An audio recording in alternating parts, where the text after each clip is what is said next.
watch documentaries. What's up, ladies and gentlemen of the internet? It's that time of week. It's Media Clash time. I'm your host, Wayne, as always, joined by Paul. And we are here. We're going to talk about some TV shows. We're going to talk about some other stuff. I mean, it's been a bit since we've spoken, but you know, we've watched some things, and some things have been announced this week, and we got to talk about them. So, first up, we always talk about what we're playing video game wise. I'm like 200 and some odd hours in the Star Wars: The Old Republic at this point, sitting here all day by myself, left in this prison.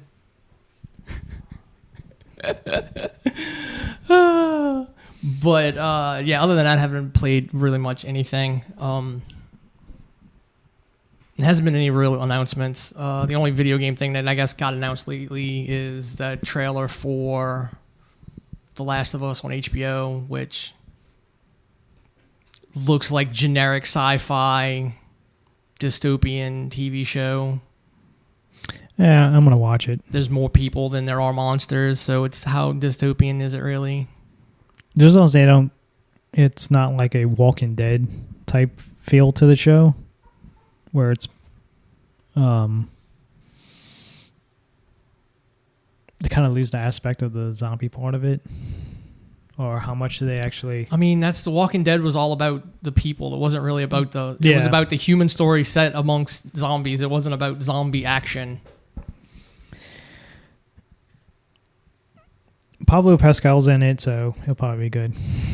I don't know. It just doesn't. I mean, it literally the first game I thought was a crap. I think I'm the only person that remembers the initial reviews that said it was not that great because fucking the AI was retarded. Yes, it was. So, but then all of a sudden it became like the darling of the video game industry, and it's like no. But you know, that's just my opinion. Yeah, other than that, I haven't really played anything else. I got announced Scorn got pushed up if you're an Xbox person a week. So now it's October 14th. You get to play it first. I played the Call of Duty Modern Warfare 2 beta. And it's a Call of Duty game. I mean, it should be a remake of Call of Duty Modern Warfare 2. Yeah. Which was a really good game. It's like I wish, I mean, I just wish Call of Duty's structure was different because I would have played the remake of Modern Warfare for the story. I have no interest in the multiplayer or Warzone. Well, that's basically what I did with Modern Warfare. The first one is I played the campaign. I beat it within like 4 hours. Yeah, because it's not that long. On Veteran. Yeah, it's not that long. It's Veteran's fucking easy compared to like the old Call of Duty games. Oh yeah. World at War, Jesus Christ. Yeah, and I didn't touch it after that because there was no Spec Ops in that. There was no zombies or nothing like that. So yeah, no, it was just a straight remake of. It was either the campaign or multiplayer, and that was it. Yeah. And then at least they announced with Modern Warfare 2, you got Spec Ops coming back, which is fun. Wait, well, I mean, this is the remake, not the remaster of the original. This is the retelling. Yes. Of the. This is a continuation off of Modern Warfare. The newest one. Yeah. Yeah. And so I think they brought back a couple old maps, of course. Like they're gonna do that. Quarry, I think, is in it.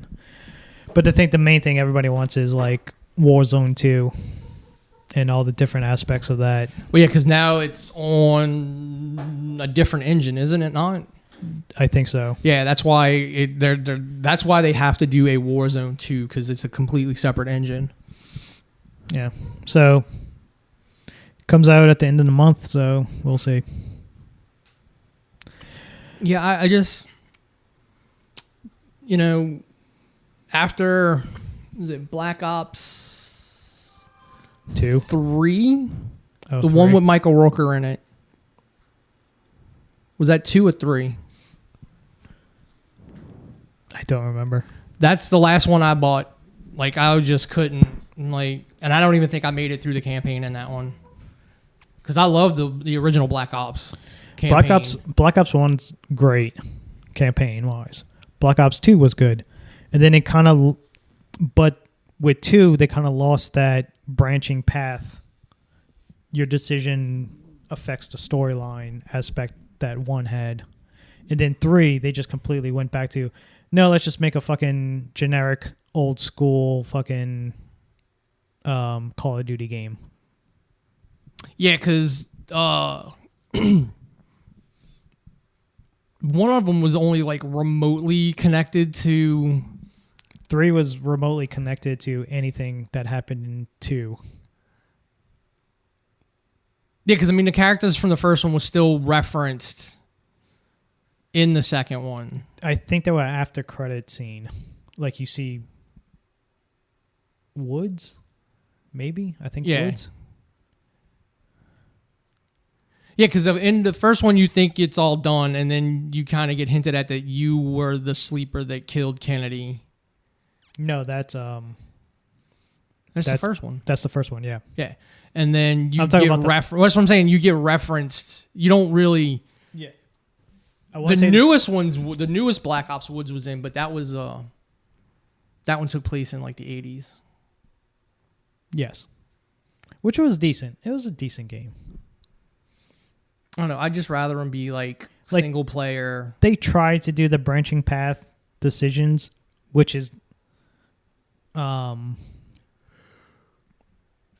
certain. You had to find certain clues or your memory, like playing the game, like the memory of certain levels kind of change a little bit. Yeah. But and then after they announced the Yakuza games that's coming out at the beginning of next year, the Like a Dragon Gaiden and the port of Like a Dragon Ishion, I think it is. I have to go back. Like I'm starting to, I want to finish 4, 5, and 6 before Gaiden comes out because it takes place. So Gaiden takes place partially after 6 in between, in the middle of 7. And then it leads into Like a Dragon 8 of what Kiryu has been doing this whole time. What happened to him after 6? How did he end up in 7?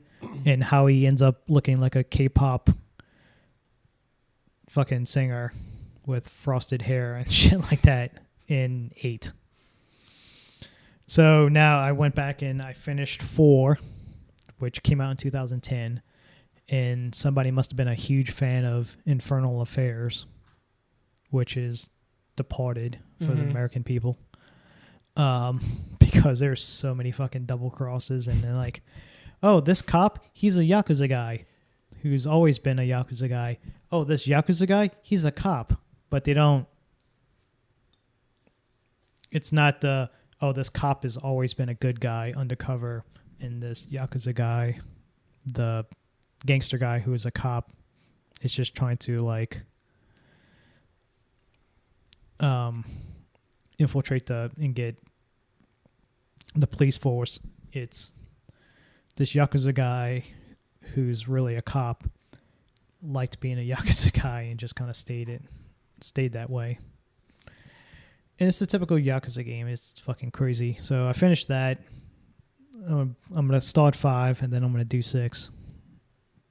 Hopefully before the end of October when everything all comes out at once. Because there's like 5 games all coming out in the end of October. Xbox wise, not PlayStation. You got Scorn, Gotham Knights, which I'm kind of iffy about. I'm gonna wait and see how that looks before I get it. because you get to jump between 4 different characters. Red Hood, Batgirl, Robin, and Damian. Nightwing. Yeah, Robin, Damian. Yeah, Robin, Damian. Yeah, so it's the 3 Well, I don't know why Tim's not in it. You got 3 of the 4 male Robins in it. You got that. You have Call of Duty. Fuck, what else? I'm always... Skull and Bones comes out soon. Mm-hmm. I can't think of the 5th one. Because I think Midnight Suns got pushed, Yes. which was the only one I was really looking forward to. I'll probably see what Skull and Bones looks like when it launches and decide whether or not I want to get that. And then you got Ragnarok at the beginning of November. Yeah, I'm not worried about Ragnarok. And then hopefully within like the next week or so, well, the first week of October, Need for Speed 2022 should get announced, because supposedly it's still gonna release this year, supposedly, with like 2-month lead time. Because they've shown absolutely nothing for that game at all. There's been leaked stuff that's from like 2020, like from initial builds, like what happened with GTA. That's right, that happened since the last time we talked too. Yeah, they caught the kid. Yeah, that did. He's fucked. Because it wasn't just... Well, we'll talk about it later. Another thing to go back on the Like a Dragon stuff is I watched the little press conference they did for all the upcoming... when they announced all the games and stuff like that. And then they actually... Ishion, the one that takes place in feudal Japan, they're bringing back voice actors and characters from the Yakuza 0.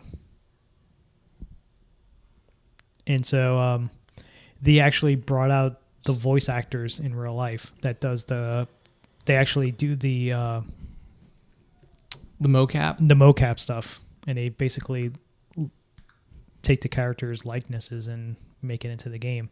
It's so weird seeing these motherfuckers come out and they look exactly like the that they do in the game. Yeah. And then he brought out Kiru, who this dude, as the kids would say, has 100% Craig 100. No idea. I don't know. Crazy kids these days. Yeah. He has all the drip. Oh, okay. Dude came out with a fedora hat, fucking necklace, jacket. Look fucking smooth as hell. And then they brought out the guy who does Ichiban for Like a Dragon 7. And it's weird how close they got to the likeness of those characters in real life. Except for Majima. Majima, nothing like little short fucking dude. Looks nothing like the game. Well, I mean, that character has been around since the beginning. Yeah, so him and Kiru Kazuma. Yeah, they that's back before they had the technology to do that. But like I guess from 0 on. Yeah, they probably been mocapping things. Yeah. Maybe even 4. They probably can do it. But yeah, that's other than that, I haven't been playing anything else. Just Yakuza. Yeah, so we can talk about the GTA thing since we're talking video games. So 90 minutes of GTA footage from like 2019. Like, so very early. Extremely early build. Not even like a full, like just extremely early, like chunks of GTA 6. And Take-Two was not happy. Rockstar, not happy. Because the dude was saying he had source code Yeah. which He didn't just hack them. He was also hacked some other big company, not video game wise, but like and the way social media. The way he got a hold of it, like I hate when they call it hacking. He basically got a hold of somebody's login and password. That's it. He didn't hack shit. Oh, that's what happened. Yeah, he got a hold of somebody's login and password, which is how all these hacks were. Like, hacking that you see in the movies does not exist. It's literally he either guessed somebody's email because he got into the Slack server that had all the videos in a private conversation amongst the developers, like amongst the programmers or whatever, all these people that were doing these tests, and that's where he downloaded it all from. And it's like, so basically you probably fished their shit from them with an email or something, and you didn't really hack. Somebody was just dumb enough to reply to you with their password and their email address, which, I mean, people do that. I remember when I was at the college in IT, and the person that was the head of admissions literally responded back with their friggin' login information to a scam email that gave whoever got that email access to like get in the system and change grades. But somehow that person kept their job. That was the even more of the insult. But, you know, people are dumb and they don't pay attention, and that's how hacks happen. And this one was pretty massive. 17-year-old British kid. Yep. And he is screwed. Yeah, they're gonna throw He is going to the jail. whole book at him. Yep, he is going to jail. And even though Britain right now is a fucking shit show, their economy's basically the pound or the sterling or whatever it's called Yeah, is fucking well, no, I mean, plummeted. Well, because it's now the pound itself is on level with the American dollar. It's all got to do with Brexit, because It's trade deals haven't been negotiated yet. It's whoever took over for Boris when Boris left. Mm-hmm.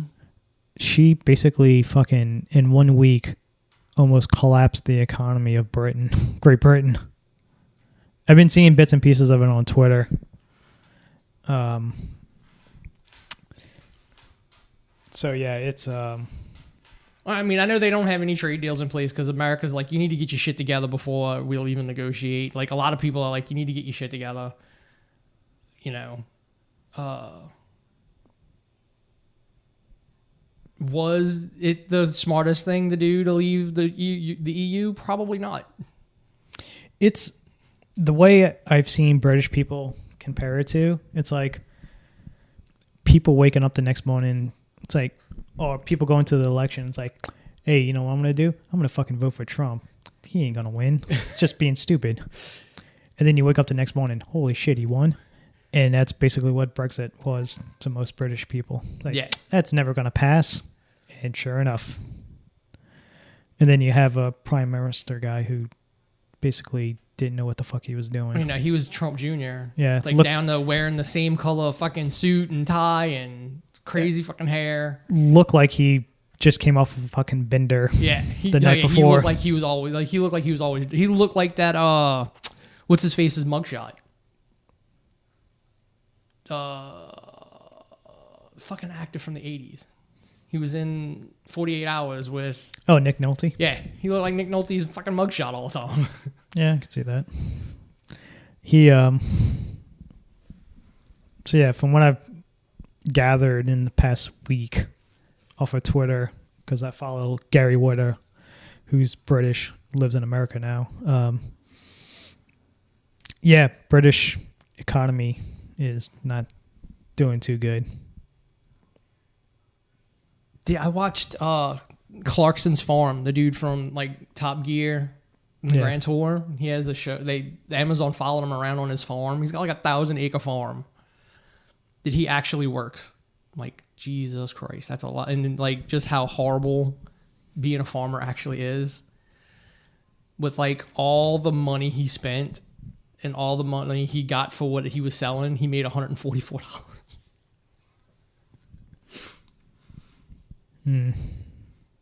But yeah, so I mean, I'm kind of digging the new, the updated Vice City.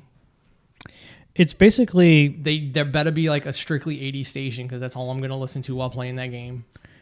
the stupid thing is like everybody was complaining about this, like, oh my god, look at the graphics, and it was like, do you not understand how early this build was? Online saying graphics are the first thing that are done, and people listened like they knew what they were talking about. Yeah, that's the problem. Like somebody says something on Twitter and people go, "Oh yeah, it must be right. He said it. It must be right." Nobody's gonna say something that's not right. That's how we've gotten in the predicament we are in this country because, if it's on the internet, it's got to be true. Other studios released early footage of their games. It's like, this is what it looks like that early in the process. That's because video game, like, just like the internet wrestling community, the internet game community is a bunch of man babies, who scream really loud so they get the attention. Meanwhile, everybody else is like, we don't care. That game has sold 120 million copies, GTA 5. The amount of money alone they make off of online transactions. 120 million people have paid for GTA 5.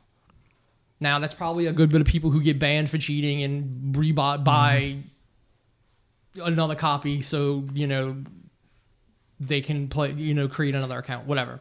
Either way, millions upon millions upon millions of people have bought that game and played GTA 5. Why do we listen to like 10 people on Twitter complaining about something? Oh, that was another thing. They had hackers on fucking the Call of Duty beta, like already finding ways to like go into the wall where they can shoot you, but you can't shoot them because they're behind the wall. Mm-hmm. That's another reason why I like stopped playing Warzone. I'm like, it's not. I don't know how. I don't understand how people find this fun. Yeah, if you go up against somebody that has aimbot, but but I mean, I did like I said, it's an updated version of it's modern day Vice City. You play between two characters, a man and a woman. So it's the first time you get to play as a female in a GTA game outside of online. And honestly, the character models that you see of the main, because the character models are all pretty much almost done, it looks like, of the main characters, and they look pretty good. They look better than GTA 5. So, again, I don't understand why people are complaining about graphics. I'm like, the graphics that are important, you're not paying attention to. Because the game does look way better than GTA 5. Like that heist in the fast food restaurant. Did you see that clip? Yeah. Like, that looks way better than GTA 5. So, I don't understand how anybody was complaining about graphics at all. Because, I mean, again, like we said, graphics are like one of the last things that get done. Because you keep tweaking it to whatever you're releasing it on. They, I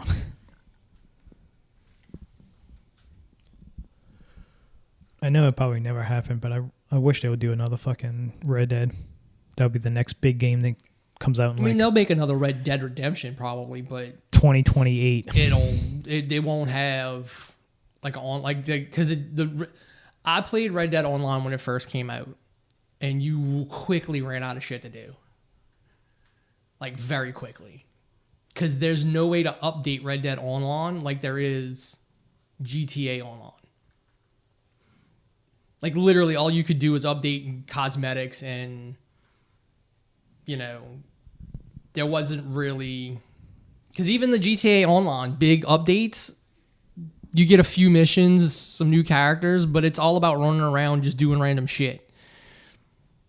You can't really do that in Red Dead Redemption Online.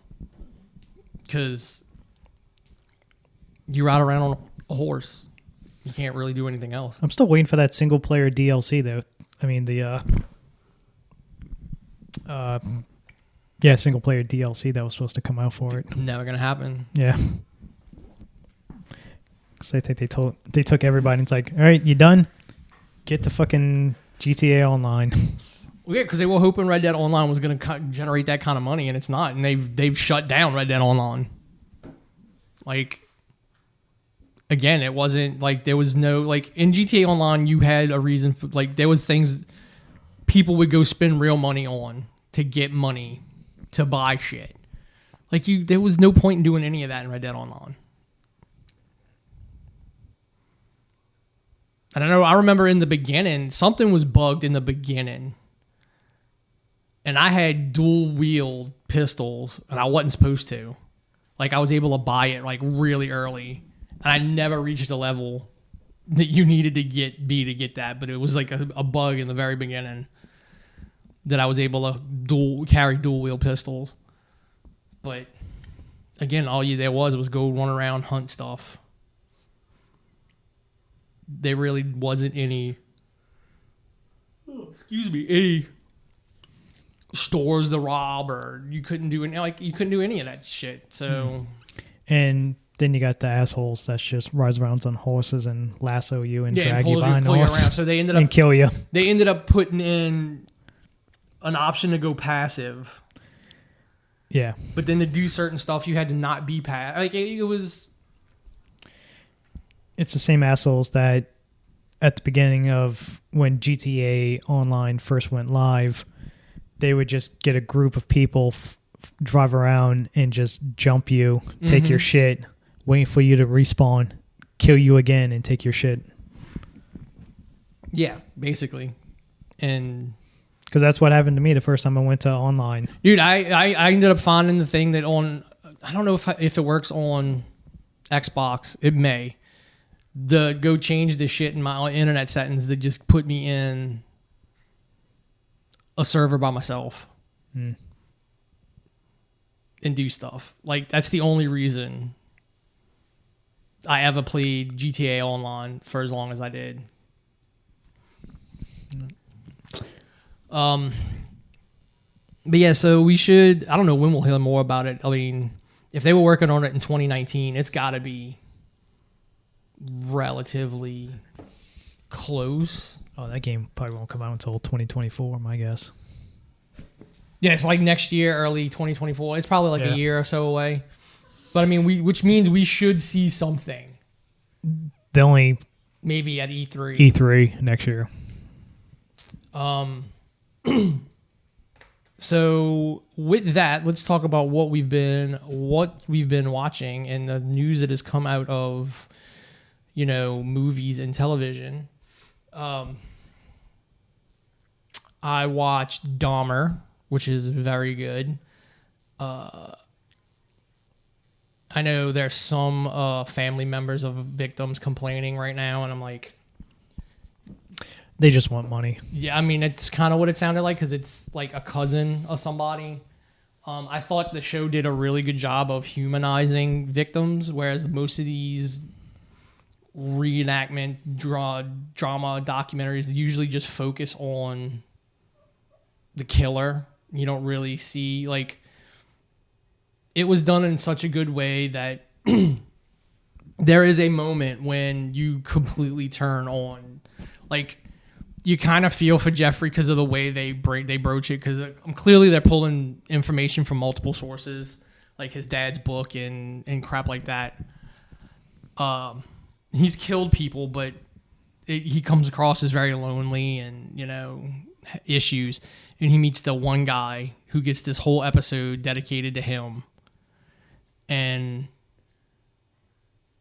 he truly likes Dahmer. He spends time with him. But then Jeffrey just loses his shit. And that's when you're like, nope, he was like, it seals it. Like, he was a fucking psychopath. And so then everything after that is like, no, he was a horrible person. I watched bits and pieces of it, like clips. And then there was one of the guy whose little brother called the cops on Jeffrey when they were younger because he was taking pictures and wanted to do stuff with the kid. and they called the cops on him. Yes. It was a Laotian who he brought back to... He came to his place. He brought back to his place. And he was like... He woke up... I think he woke up from the drugs. Because they show him get away at like... No, this is somebody different. This isn't the one where the police... No. That's his brother. Oh, that was the brother? So the one he kills is the younger brother. Like, he went to jail for sexual whatever and ends up killing his brother later on.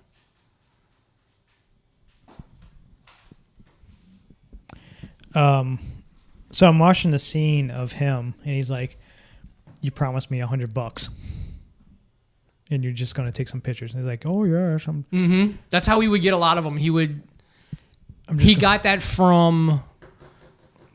I mean, he was doing that the whole time, but like the deaf guy, the one who actually really liked him, was like wanted to be a model. Yeah. And went and took pictures of him, and shit like that.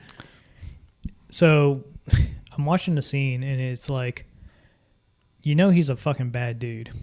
You still walk into his place, and basically it's like, you give me the money first, and then Jeffrey's like, all right, and pulls out $23 cash. It's like, that's all I have. I'll give you this now, $23, and then I'll give you the rest afterwards, because who knows, you just like your brother go tell lies about me and blah blah blah. And then they sit down, they're watching TV, and he gives them this drink, and he's like, here, drink up. And he's drinking his beer, and the kid doesn't want to drink. He's like, no, you should drink. And then not forces him, but tells him to drink the whole thing all at once. Mm-hmm.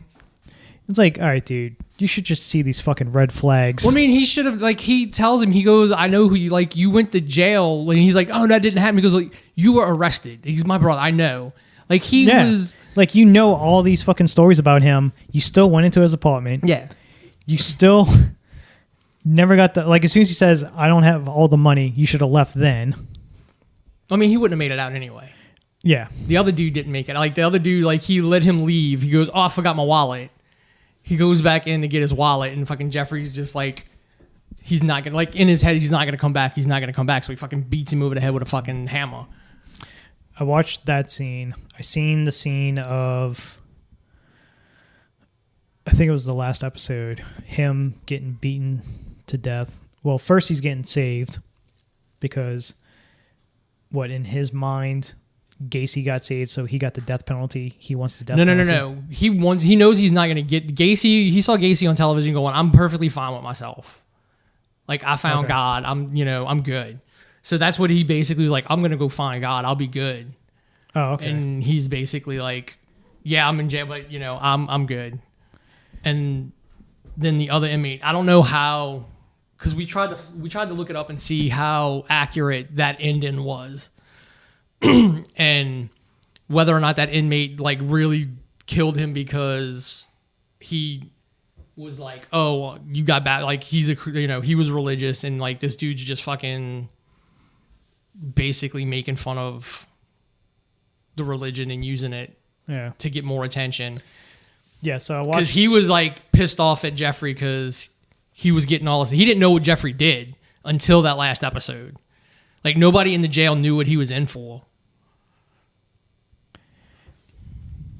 I watched him, the beaten scene where Dahmer dies, getting beat over the head with a broomstick. And then I seen the last part of the dad and the mom fighting over what's going to happen to the brain. And then, of course, the court was like, yeah, destroy the brain. And I told my friend who was watching it in the office at work, and I'm like, damn well some rich motherfucker's got that brain somewhere. I mean, you just have to go on, They lost Einstein's brain. Yeah, they just, you had to go on the fact that, somebody, they did what they were supposed to do. Yeah. Because like his dad said, they did the same thing to fucking Gacy, and you know what they found? Nothing. It was normal. Yeah. And then it just popped in my head, like as soon as they had the jaw sitting on the shelf. And it's like, oh, it's an Abby Normal brain. Young Frankenstein. I mean, it was, like I said, it was a really good show. It just... I kid you not, dude. Goes to show how horrible people are, though. Like, this dude got away with he should have been caught a long time before he did. So the police officer that told the women to mind your own fucking business and gave the kid back to Dahmer, the kid ended up getting killed. Mm-hmm. That kid, I mean, the police officer got full fucking benefits. Both of them got retired. They both got their pensions, whole 9 yards. And because did you see there's a ceremony? The two cops get Cop of the Year awards, and they intercut it with the woman Cleveland or whatever her last name was, getting an award from the chief for everything she like. Oh look, we're gonna acknowledge that. Yeah, we should have listened to you from the beginning, like this community award or whatever.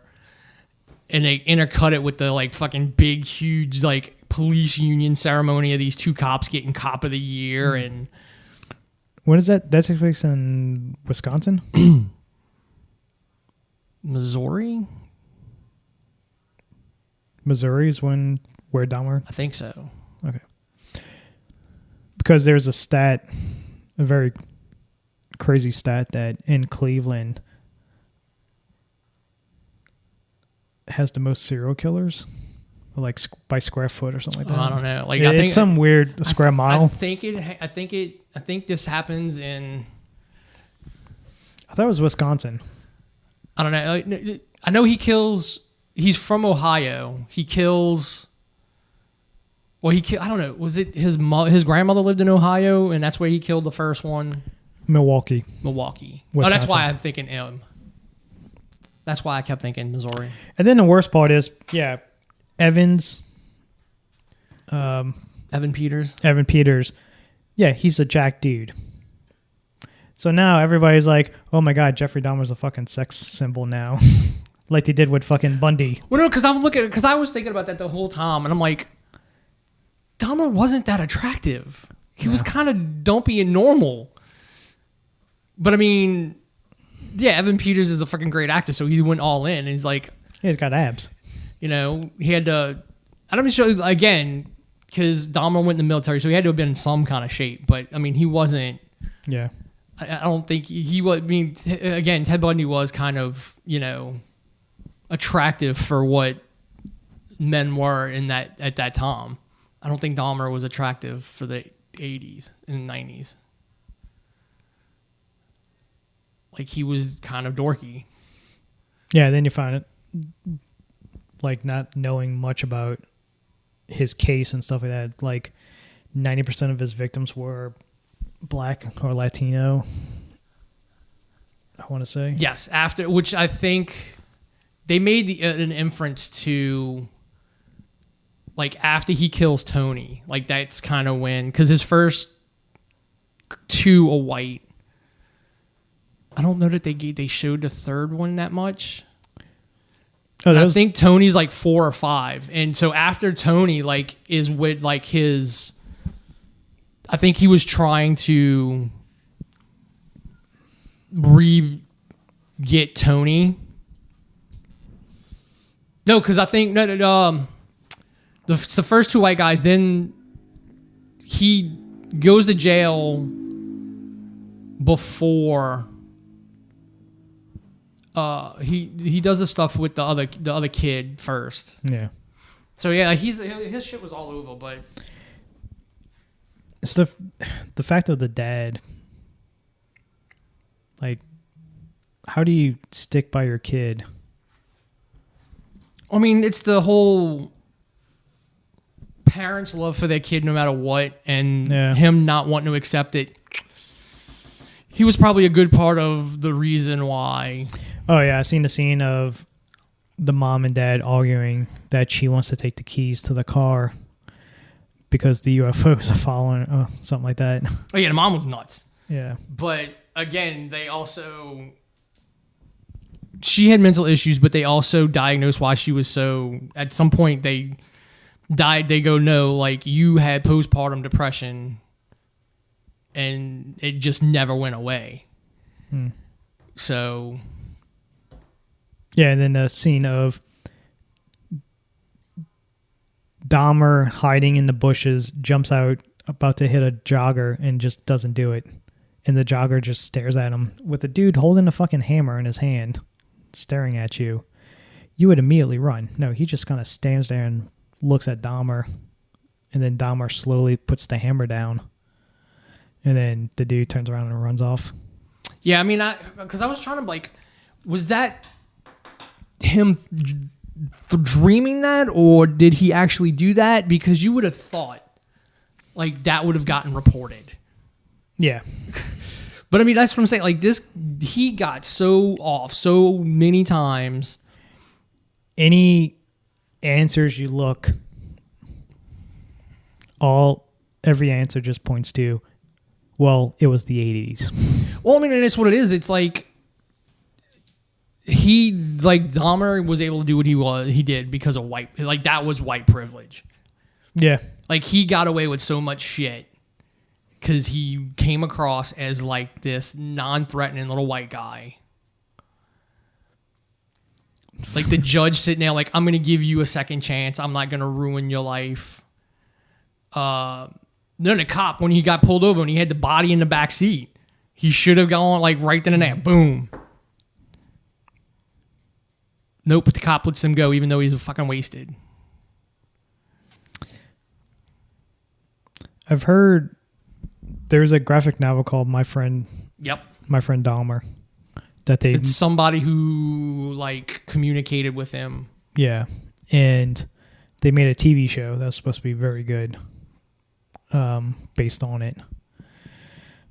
I think it's either Hulu, I think. I don't know. I think Hulu has it. But I heard that's supposed to be pretty good. With a pretty good soundtrack too to go with it. Yeah, eventually I'll watch Dahmer, but I heard it's like very fucking... No, it's a 2017 film. Oh, it's a film. Okay. Mm-hmm. And it is Ross Lynch playing. He looks like Evan Peters. He looks like fucking Aaron Carter's little brother. The fucking other crappy Carter kid that tried to be a singer. A rapper. He tried to be a rapper back in like the early 2000s. Yeah, this mustn't have been... Came out in April of 2017. Supposedly the graphic novel is supposed to be very good. Like it won awards and stuff. Oh, that's the Jeremy... No, that's the Jeremy Renner one. That's the Jeremy Renner one. From 2002, yeah. But yeah, My Friend Dahmer is his high school days. I want to say. See, he even looks ripped there. Maybe he was. Maybe he was. Yeah, but you can also definitely tell this is was it Ryan Murphy? Again, it comes across like if you watch it, like it does come off as a season of American Horror Story, but it just goes to show that he's good at like mood and atmosphere, and it's shot well, and just, I mean. But isn't Dahmer in the hotel, the Cecil Hotel season? Mm-mm. That's the Night Stalker. Oh, Ramirez shows up as a ghost. Okay. I thought it was multiple. Multiple serial killers. Ramirez shows up, the woman from Monster that Charlize Theron played. Oh, okay. She shows up as a ghost at the hotel. It was the Cecil Hotel, right? Yeah. Okay. Was it? I think like yeah. So it was like all the. Yeah, I don't think Dahmer was one of them. Because it would have been it wouldn't have been him playing Dahmer in that because he was playing. the original builder. So whoever built the hotel is who Peters was playing in that season. Oh, the ghost of whoever built it. Yeah. That was Ryan Murphy. The only thing I didn't like about that was his horrible take on vampires. Like, yeah, that was. I didn't like his version of vampires. But yeah, I'm sure like it'll, even though it came out like this early, it's probably gonna get nominated for Emmys. Oh, I can definitely tell. I don't know her name. The chick from Nails and Rescue 911, Reno 911. Yeah. She should definitely get nominated, probably win. Like that scene that was in the trailer of like he brings her the sandwich. It's like, eat the sandwich. I don't want to eat that sandwich. I brought you a sandwich. That's a pretty, because that's when that happens before that happens. So she complains. She brings the building superintendent up. She's like, I've been complaining, and I know I'm not the only one complaining. I can like smell that, and the superintendent finally comes in and goes by the vent and is like almost freaking throws up. And so he's like, all right, well, I'll evict him. And then that's when he gives Jeffrey the eviction notice. Like, you've got 30 days to get out. And then that's when Jeffrey, like, after he gets evicted, goes in the house, comes back over, clearly fucking went and cut some meat off or whatever he had in the refrigerator and fucking made her a sandwich. And it's like, no, this is a gift. I made it for you. You need to eat it. Yeah. He was very much about, you need to drink it all in front of me or eat something in front of me. Yeah, which is why I made that episode when he, with Tony, like, because he's at the bar and he takes the pills out when he first meets him. And they make sure they show you enough of Tony to know that Tony would not have gone home with him, would not have, like, all the things that he was able to do to all these other people, he wasn't going to be able to do to Tony. Because that's just not that's not who Tony was. So Jeffrey actually had to put in work. Like, they went out, they went to, like, what was that? What was they went to glamour shots together. Oh, Jesus. Like, because Tony wanted to be a model. So he was like, they showed him like go to like some photographer on campus who was like looking for models. And that dude tried to hit on him and sleep with Tony. And he's like, no, I don't do that. And that's when he met Jeffrey at the club. And he's like, Jeffrey's like, you want to come home with me? And he's like, no, you got to earn me. So they literally had a relationship. They don't say how long it was, but like they literally had a relationship. And that's, he would try to go, he pulled out the pills and he was going to crush him at the bar, and he decided not to. And that's Ryan Murphy's like, build it back up was, he's going to be, and then he's like, nope, because we know he kills him. So this is how horrible Jeffrey Dahmer actually was. That he is somebody who actually cared about him, and he still fucking killed him. His urges can't. Yeah, he still fucking killed this person who actually gave a damn about him. But yeah, Peters will probably finally get nominated for an Emmy, because I don't think he's been nominated for anything else. He never got nominated for the other? I don't think so. No, he got nominated for some other movie. He's never been nominated for anything for American Horror Story. Oh. He got nominated for something else. Or won for something else. It had nothing to do with American Horror Story. People are saying like he's going to need more therapy than fucking... At this point, he needs more therapy than Jack Nicholson and Heath Ledger and all of them playing the Joker. Yeah, I heard that joke. He's going to have to take some time off and... recalibrate. Yeah, recalibrate himself. The other thing we have both watched... Well, I watched Dahmer. The other thing... we can talk about it. I mean, unless there's anything individually. The only things I watched that you haven't seen, I watched Rumble. It's a documentary which I thought was about this guitar player called Link Way.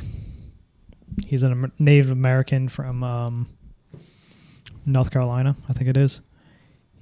He has the iconic song that's in Pulp Fiction. It's an instrumental. It's only guitar strums. You know it if you hear it. Mm-hmm. So it's a documentary. I thought it was about him.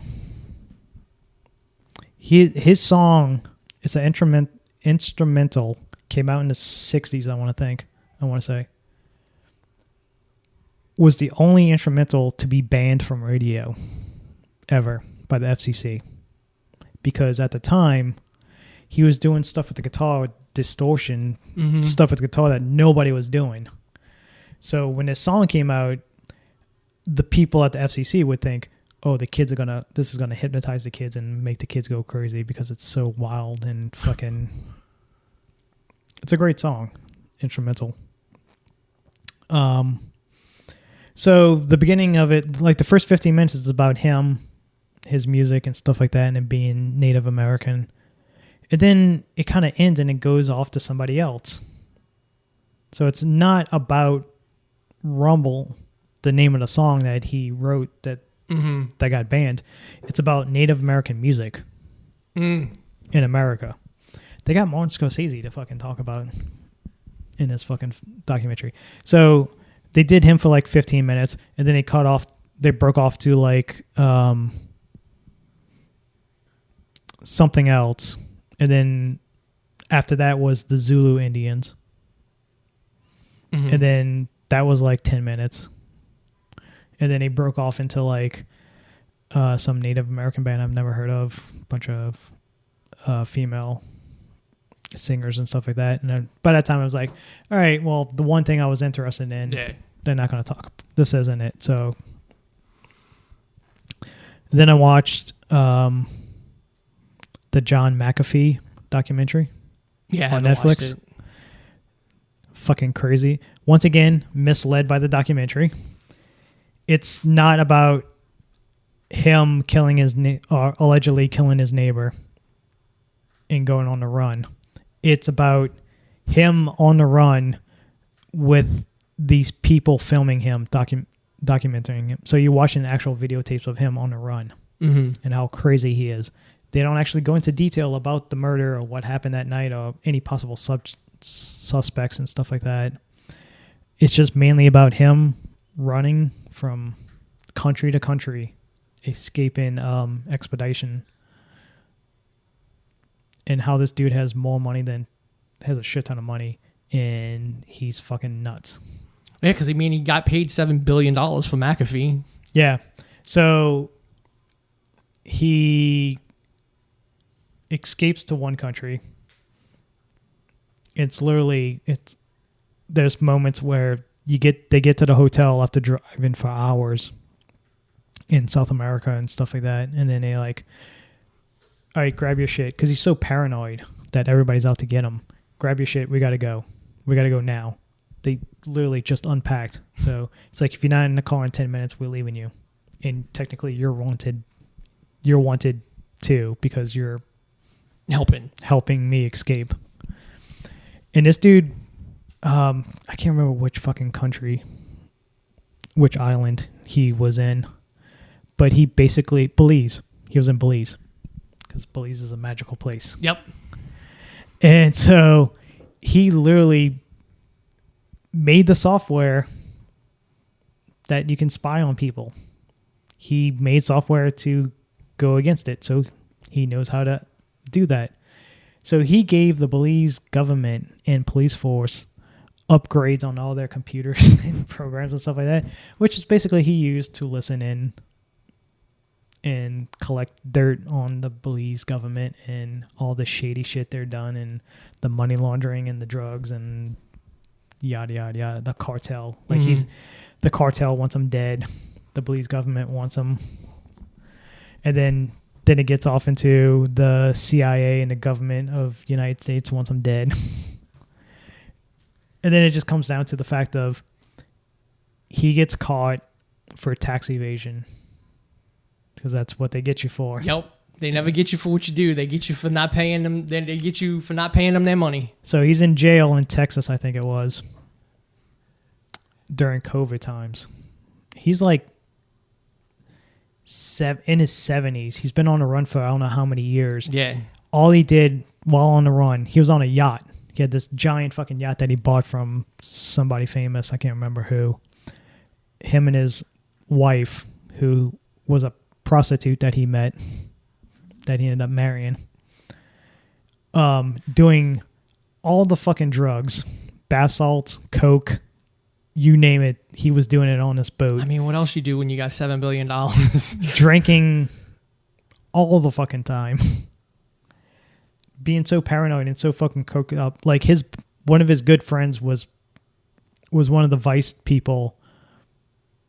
And when Vice basically said, like, all right, we can't be around him. We got to leave. Because he's too fucking crazy. So this war photographer guy becomes friends with McAfee and goes back onto his boat when he calls him up and like spends a year with him on the boat, just sailing around, going from port to port, trying not to get fucking caught and expedited back to whatever country wants him. Literally pulls out a gun on him and points it at him and tells his wife, hey, should I shoot whatever his name was? He's like, oh no, don't shoot and kill him. He's like, okay, I'll shoot his leg, and points down at his leg and just has this fucking loaded gun. And you can tell he's just so fucking out of his mind on fucking booze and drugs that literally the next morning when he docked at some place, he immediately grabbed his stuff and left that boat and then went back like a couple months later when McAfee called him again. He's a war photographer, man. He's yeah, like, he said that was the best time of his life was being on that boat because probably all the booze and fucking drugs he was doing. And so he gets caught, gets put in prison. He's constantly saying that people are out to get him and that he wants... Bird, don't chew that. There's electricity running through that cord. So then, of course, Hillary is out to get him. Of course. And sure enough, he ends up mysteriously committing suicide in jail when everybody knows the one thing he says, if I get put in jail, I'm going to die. I'm going to die. I'm not suicidal. I never was. I would never take my own life. If I die by suicide in jail, it's somebody murdered me. Sure enough, he dies by suicide. And then at the very end of the documentary, there was a girl he hooked up with in Belize that was super young. He was like in his 60s. She was like 17. He was in love. They were in love. They were going to get married. He ended up, when he left Guatemala or something like that, I forgot which country, he basically left her and never fucking went back for her. And they were interviewing her, and she's like, oh yeah, I talked to fucking John like a week ago before y'all came here. He's not dead. Supposedly only 3 people know this. He's alive in Texas somewhere. That's hilarious. And that's how they end the documentary. The one thing they really glossed over is his dad, because he's from Scotland, I think. Scotland, Ireland. And apparently his dad was like a fucking drunk, angry man that used to just beat on his fucking mom. That's our heritage curse. Yeah. So he would beat the shit out of his mom. And one day, his dad committed suicide. And so they got this biography guy that John hired to write his biography. Of course, he left because John was crazy. They briefly talked about, like, yeah, the one thing he doesn't talk about is his dad and the way he died and stuff like that. But multiple sources close to him say that he killed his dad, that it wasn't like a suicide or anything like that. Like, he drunkenly confessed it to him one night that he murdered his dad. And then quickly clammed up after he said it, like, and then like elaborated. Didn't say it anymore. Didn't say it anymore. So, yeah, it's if you want to see a fucking billionaire go fucking crazy, you can watch that. Doesn't even talk about the alleged murder that he's done. But after you watch this documentary, it's like, yeah, I can probably see him murdering a dude because he poisoned his dogs. That's how this all started. They were neighbors. Some guy from Florida has a house in Belize. They were neighbors. John loves dogs and has a whole bunch of dogs that was just loud and barking all the time. Neighbor complains all the time. One day, the dogs are dead. They were poisoned. He blames the neighbor. One night, neighbor mysteriously gets shot in the back of the head. Yeah, that's I'm gonna have to sit and watch that. It's fucking crazy, like, to watch. I watched the Wirecard fraud documentary about amazing how they took this $1 billion fucking company, billions and billions of dollars. This was probably like one of the most, because at the time it was the only company that you can use to buy stuff, like prepaid cards you can buy to buy stuff. Okay. It got to the point where it was the second highest bank in Germany. They were going to buy the oldest known banks in Germany, like the Deutsche something. Deutsche Bank. Yeah. They were going to buy them. They were so rich. And then it just comes out, it's like, yeah, this whole company's a fraud. It's just fucking money laundering for like Russians and other terrorist groups and all this other stuff. And it's run by a guy, ex-military special ops Russian dude, is like the main CEO's second-hand man. And they do all this, like, if you even talk to bad about them, they will fucking bug your phones, emails, they will fucking send letters to you, lawyers threaten to fucking sue you till you're penniless and have nothing left and you owe them for the rest of your life. It's just amazing how big this company got and how nobody's seen. It took one investigative reporter to find this paper trail of like how corrupt this company was and how magically $2 billion that they reported that they have wasn't in the Philippines, this Philippine bank, like they said it was. And it kind of tells the story of like, did the main CEO guy, did he know about it? Was he in on it? Because he's the only one that fall. The guy second in charge, the Russian dude, is gone. He took the money and fucking ran. $2 billion gone. So it's a very good documentary about how big a company can get and how people are so naive and not see the signs of. Yeah, because they thought they were making money. If they would have bought, because they were going to buy the bank, the oldest, the fucking biggest Deutsche bank. Deutsche Bank does a lot of business. If they would have bought that, and that would have went under, a lot of people would have fucking. No, it would never would have went under. It would have, Wirecard would never been caught because that bank is so fucking big. Oh yeah, they would have had the money to cover anything. You can cover so much fucking money laundering. Yeah, because of how many businesses go through. They had businesses in Philippines. You go to the address, it's somebody's house. Same with Britain.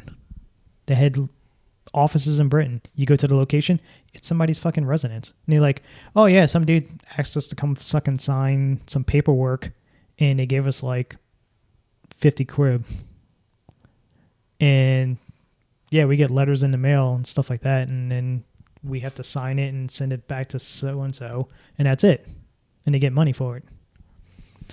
Like nobody did the fucking due diligence to see, like, is this company really legit? This multi-fucking billion dollar company. And then lastly, I watched Facing Nolan, the Nolan Ryan documentary, which is very fascinating if you like baseball. Grew up watching Nolan Ryan and how basically he was a once-in-a-generation pitcher. 7 no-hitters, fucking World Series winner, 5,000 strikeouts. He has 51 records. None of those will be beaten ever because of the way baseball is played nowadays. Yeah. Mind you, some of those records are like giving up the most grand slams, giving up the most home runs, giving up the most because Ryan's thing was I can throw really fast. Yes. Or I can get hit on. Basically, yeah. That was his thing. At the age of 41, he threw a fucking no-hitter. And if you watch the documentary, it's afterwards I kind of thought about it and I was just like, this is kind of a fluff piece. It is. Because it's a lot of like all of his good stuff and his accomplishments and the family aspect of his life and how he's always family first. That's why he went to the Astros and stayed in Texas. He ended his career in the Texas Rangers because he's from Texas. His wife and kids are in Texas, so he wants to stay close to the family. But yeah, it seems like he's a very good guy, like nice guy and stuff like that. But competitive wise, like managers would hate going to the mound to take him out of a game. Oh yeah, because he didn't want to leave. Yeah. I mean, I remember he was like one of my favorite pitchers. He was like my favorite player ever in baseball back when, because again, I've always had just a general knowledge of sports, so I could maintain conversations. I love the Yankees just to piss people off, but I love Nolan Ryan. Yeah, Aaron Judge just hit his 61st last night to tie the AL record with Roger Maris. But Nolan is just the shit he was doing and never won a Cy Young. Nope. He literally, in 1 year, he broke Sandy Koufax's single season strikeout record. 308 strikeouts that year. He got it on like one of the last batters of the season. He broke the record. He threw a no-hitter also that year. He took a Anaheim Angels at the time. That was like the bastard child of the Dodgers that was in Los Angeles. Mm-hmm. And basically made them into winners because of him. He won 23 games that season and never won the Cy Young for that year. It's fucking outrageous that they he's been with his wife since the 7th grade when they first went on a date. They've been knowing each other since the 4th grade. That's how small town in Texas they lived in. I mean, that just sounds like a Texas thing. Yeah. If you were gonna write a stereotype relationship from a Texas town, that's it. The only thing is,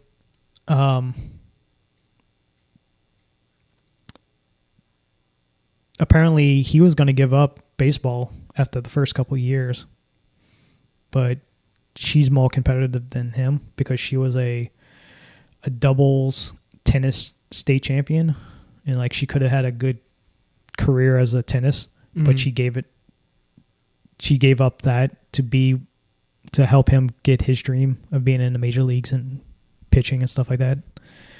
And he wanted to quit, and she basically like, no, you can't quit this because this is what you love. You're going to regret it and blah, blah, blah. And he went on and had 22-year fucking career. And as a pitcher, that's crazy. Yeah. Because usually your arm's blown by like year 10, especially throwing the way he did. Yeah. Like he literally was doing warm-up, was throwing warm-ups, and he felt the bone chips move down to a point where his arm's going to be fucked. There's no way he can start. He went out just to see how it is, ended up throwing a fucking no-hitter that game. His 5th no-hitter or something like that. Yeah, he was something. It's literally you couldn't write a better story of like this dude. Unfortunately, the ending is his last game pitched was the first inning. He threw a fucking pitch, felt the snap, and knew immediately. It's like, yep, that's it. I'm done. Done. They got George Bush to come out and talk on the documentary because back in the 60s, his grandpa was part owner of the Mets. And he got drafted by the Mets and won his one and only World Series with the Miracle Mets. And then later he owned the Rangers. I don't know if he still does own the Rangers, but I mean, the Bushes probably own part of them. But yeah, never had a pitching coach until he went to Anaheim with the Angels, because he was a wild person. He was a relief. He got drafted as a relief pitcher for the Mets. Yeah. If he threw 3 pitches at you, 2 of them was going to be high inside or fucking hit you, one or the other. He had no fucking control. That's why he got traded to Anaheim from the Mets. And he got the phone call from the Mets owner, GM. He's like, "Hey, you going to California?" And he's like, "Oh, that's awesome. I'm going to go play for the fucking Dodgers," because his idol is Sandy Koufax. Yeah. He's like, "Oh no, I'm going to Anaheim." And then there was a pitching coach there who taught him how to throw, how to control, when to release the ball and all that stuff. He literally stood in front of him and like, "All right, pitch around me," because he knew at a certain point he has to let go of the ball not to hit him. Mm-hmm. How he trusted him? That dude threw, at the time it was 108. But really, if people nowadays recalculate it, he was pitching 100. No, he pitched 101 according to the guns back then. Nowadays, it would have been 108. The recalibration of the guns and all that stuff. It would sound like a whip crack, the way he pitched, of just going through the air and hitting the fucking the catcher's mitt. It's a great document. Like, if you love baseball and grew up watching baseball in the 80s and 90s. I have been to an Astros game back when I was young. I think I saw him pitch. Couldn't tell you what year it was, though. The old Astrodome? Yeah. Because my uncle is a massive Astros fan. And I went on a vacation with him, and we went and saw the Astros play, and I'm pretty sure it was when Nolan was pitching. Yeah. He wins the World Series in 69. Season's over, goes home, gets a job as a what was it? Like just a regular job, insurance. Mm-hmm. He was selling insurance. Because he was like, "Yeah, I only got paid $7,000 that season. You don't get paid on the off season. You only get paid when you play during the season." So that's because that makes a lot of people back then, football, baseball, basketball, all that stuff. That's why none of them, all of them had second jobs. They were school teachers and janitors and all this other stuff first, and they were football players, major league players second. Yep. Because I think Roger Staubach sold cars or something like that. Yeah, well, I mean, that's pretty much where the image of the hometown hero with the car lot or the big business in town, because he gets the recognition. Yeah. But he actually also needs the money. Yeah, it's the and just watching the documentary, it's like Rod Carew, Pete Rose, fucking Dave Winfield, all these. The only people they didn't talk, the only person that declined was Robin Ventura,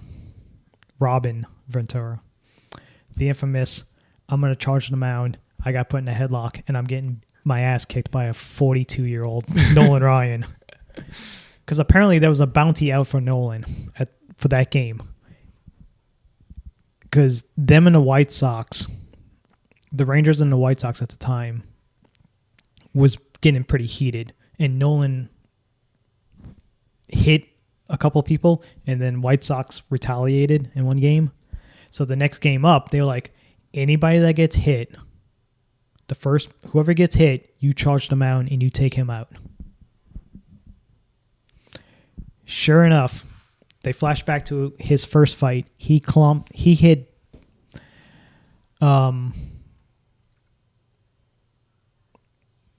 oh God, who was it? It was a fucking big old fucking hitter.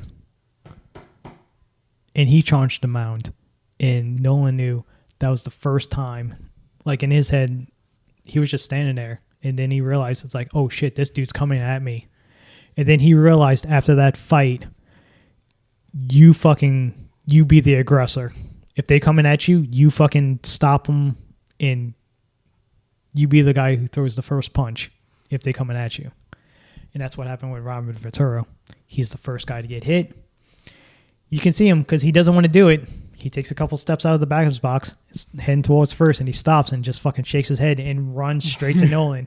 Nolan grabs him, puts him in a fucking headlock, and just gives him fucking uppercuts. He said he's axed out of his whole career. He's done so much shit. That is the second most thing axed about. It's the second most picture, like just a frame of that picture of him hitting him, getting signed. Is getting signed. I mean, that is something to have signed, especially if you can get them both to sign it, which the other dude would probably never do. Oh, never. Never do. But it's just like, it's one of those iconic images, yes, videos that growing up watching baseball, you've seen 1,000 times. Yeah, because I mean, any kind of, back then, any highlight videos of things, like that was in it. Yeah. Also watching this reminds me of that Kevin Costner film, For the Love of the Game, I think it is, where he's an aging pitcher that on his last game, he throws that no-hitter. I think that's how it ends. He throws a no-hitter. And, yeah, it's a great documentary if you grew up watching baseball in the late 80s, early 90s and stuff like that. Or if you're older, seen him back in the 60s and 70s. Yeah. Dude played 4 decades. Yeah, no, that's fucking ridiculous. Yeah. The one thing that I probably watched that you haven't, I watch Res Dogs every week, which there should be a new one on. Last week's episode was pretty good. Because I just love that it goes into like all the Indian mysticism and stuff, and like spirits are treated as like real things on the show. The last couple of weeks have been really good. You had the Secret Society one that was a payoff to a joke from the first season where they would find a bunch of catfish heads in a field. And you finally found out what the hell was going on with the rest of the catfishes. Some crazy secret society of white people, like white business owners, and like the governor of Oklahoma. And they were like, and the catfish bodies were involved in the initiation of new members who had to fillet said catfish bodies. Crazy white people. Exactly. It was hilarious. And like the cop who's like the Indian and everything, he was in Fargo. Yeah. He drank a spiked soft drink from another dude that was in Fargo with him that had his hand like I saw the picture from Fargo. It was like dude had his hand bandaged and shit. It's been a while since I've seen that season. But he got like dosed with like massive amount of like fucking ecstasy or whatever they called it. And he was like having visions and shit running through the woods. It was a great episode.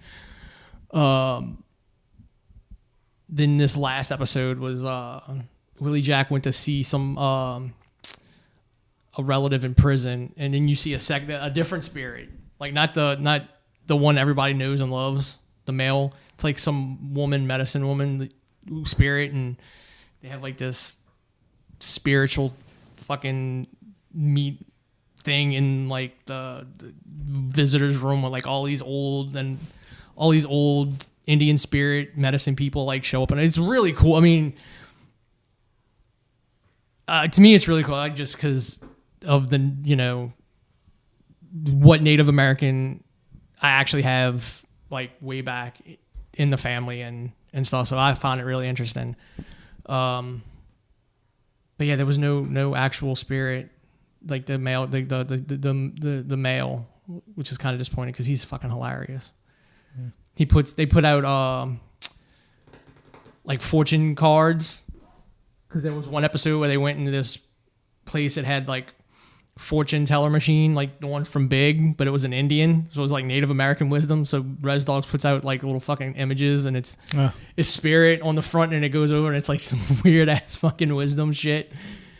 But the show's really, really good. Like, you could tell that Taika Waititi's like comedies in it, but like it's very serious. It's a very serious show. Yeah. It's funny, but it's very serious.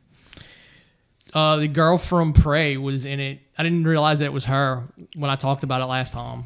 Oh. She was in it as like a Native American social media influencer who came to like give a speech on decolonization. And it was just like, even at the end, so like they were asked, like the main characters asking like, so how does any of this help with decolonization? Like, what does decolonization have to do with decolonization? And they couldn't give like because it's just like some bullshit seminar. Yeah. So I mean, it was the show's really, really good. Especially, I mean, it's just like a little half-hour show on FX. I guess one thing I've seen that you don't watch, House of Dragons. Yeah, I just watched the recaps. I mean, we can talk about it. Okay. The show's very good. Like, if you're, like we talked about before, like, it keeps getting more political. Everybody moving the chess pieces of trying to get to the Iron Throne. Yeah, it's less actiony. Like, yeah. The original, like the HBO's Game of Thrones had a lot of, well, we got to do the set pieces at least once a season, and these big things that Martin kind of wrote. This is more of just character, world building. Yeah, it's this past episode jumps ahead 10 years and shows where everybody's at the time. The king is basically at any moment could die. He lost his left arm, I think it is. Yeah. To the rot or whatever it is. Yeah. The grayscale. Does he have grayscale? I think that's what he's supposed to have. Yeah, but it would. I don't know. It's right. I don't know because he had it before he got the cut on. Because if he had grayscale, like there's no cure for that. Like, because they talked about because they had that in Game of Thrones, and like you would get like actual what looked like dragon scales on your face and bodies and stuff like that, and you couldn't get it off. Yeah, I don't know if that's what he's supposed to have, or I don't know. I think it's a rot, like you said. It's just in one of the because the first episode they were cleaning out, like he had wounds on his back. Yeah, and this is all from he lost his finger. Throne cut. Yeah, this is all from the cut on his hand. He had got that cut on his finger from the throne, and I think that's what spread. It just spread. No, I think it got to the back because him sitting on a throne. Yeah, no, it's from that, but then his arm came from the cut on the finger. And then you have the princess, like she's literally gives birth at the beginning of the episode, and then the queen, because they hate each other, immediately summons her. Yeah, she wants to see the baby, and she's like, "All right, she's like proves a point by bringing him herself up, like fucking a giant flight of stairs." Yeah, because they're in. I think that's supposed to be the Red Keep. No, that's I think that's the castle, which is the Red Keep. Is it the Red Keep? Mm-hmm. I think that's that. Yeah, that's what it's called. Okay. It's just literally of her still bleeding, going up the stairs, holding the baby just to prove a point. Yep. She has 3 kids. All of them look nothing like the husband, who also is doing his side thing because he doesn't like women. He's his partner, I guess you could say, was murdered. Yes, at his wedding. His secret partner was murdered at the wedding by the guy who was protecting Rhaenyra. Yeah, he dared go to him and be like, Sir Christian. Yeah, because he said, "Look, we both," because he knew. Yeah, he knew the duty. He was like, "All right, this is what's gonna happen. You can still bang the princess. I can still have my fun with the prince, the soon being prince." And we just live our best lives. And then something he said triggers Sir Christian, and Sir Christian just literally beats him to death right there at the fucking at the wedding. And then they have the wedding afterwards, while there's blood still on the ground, and a rat comes over there is drinking the blood. And so fast forward to 10 years, Aragon's now a fucking teenager with angst. He's got a little brother that is kind of mopey, can't get a dragon to basically latch onto him, I guess you can say, like, so he can be a dragon rider. Mm-hmm.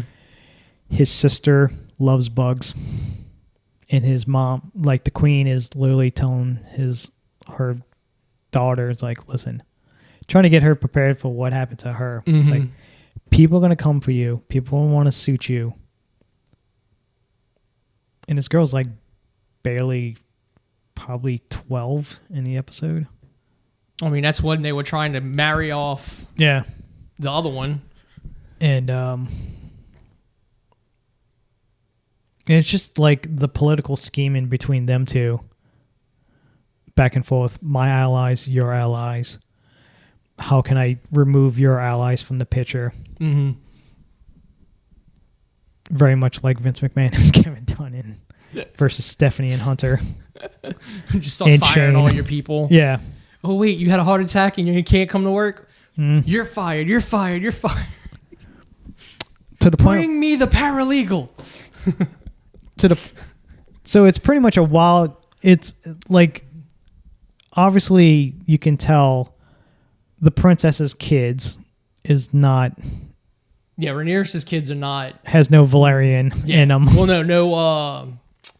Blonde, like whitish. Yeah, they don't have hair. With two Valerians, they would have white hair. Yeah. Although, if you go look back at the family tree, there is non-Valerian blood. So technically, well, the king tells the queen a story. It's like, I had this horse that I rode everywhere, and it was like, I think he said silverish, gray.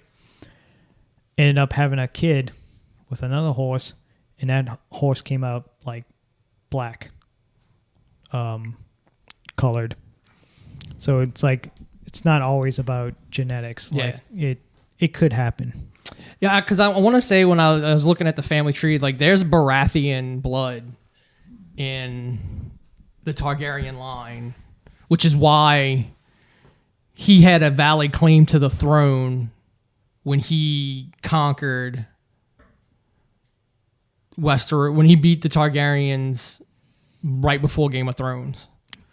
The Battle of the Bastard. No, Battle something Creek. Yeah. Fuck, what's in when he beat what was it, Aegon or whatever it was? Yeah.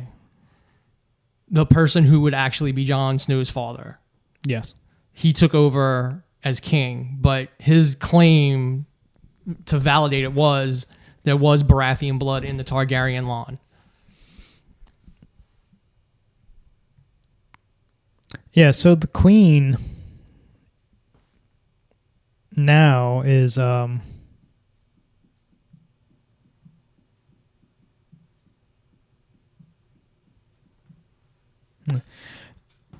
I think they got the fucking wrong picture for IMDb for Princess Rhaenyra. Why? What picture do they have? See, they got her. That's the girl from Truth Seekers. Yes, that's who's playing. That's who's playing the older version. Okay, so now look at that one. There's not her. Hold on. See, now they got Princess. Whatever, the same name. Unless there's going to be another version, an older version. I think that's the Queen. I think they just fucked it up.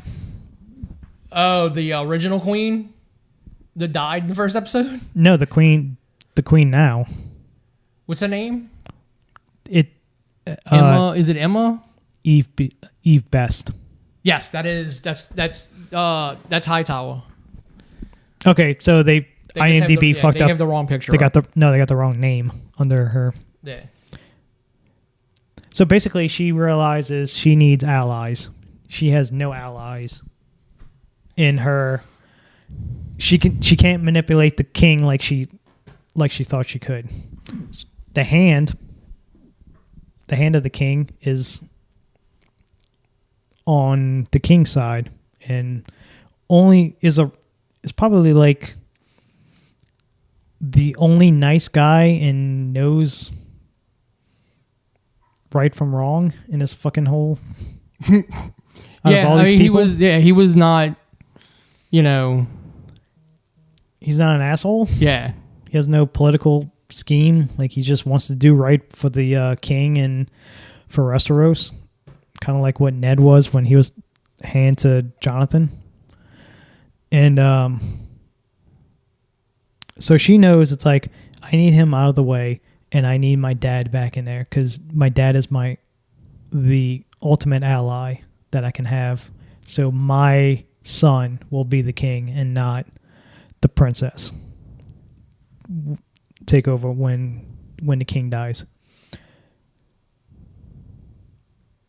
So basically, she kind of suggests it to Lord. It's just a whole set of fucking names to Lord Strong, who's the son of the king, the hand of the king, and basically he hires a bunch of traitors and murderers to go kill his dad and his brother. So now the hand of the king is murdered, his brother's murdered, who was an ally to the princess because rumor had it that he was the father of the kids. And so now that just opens the door for Hightower to come back to be the hand of the king and be the ultimate ally for the queen, because now her dad's back. Now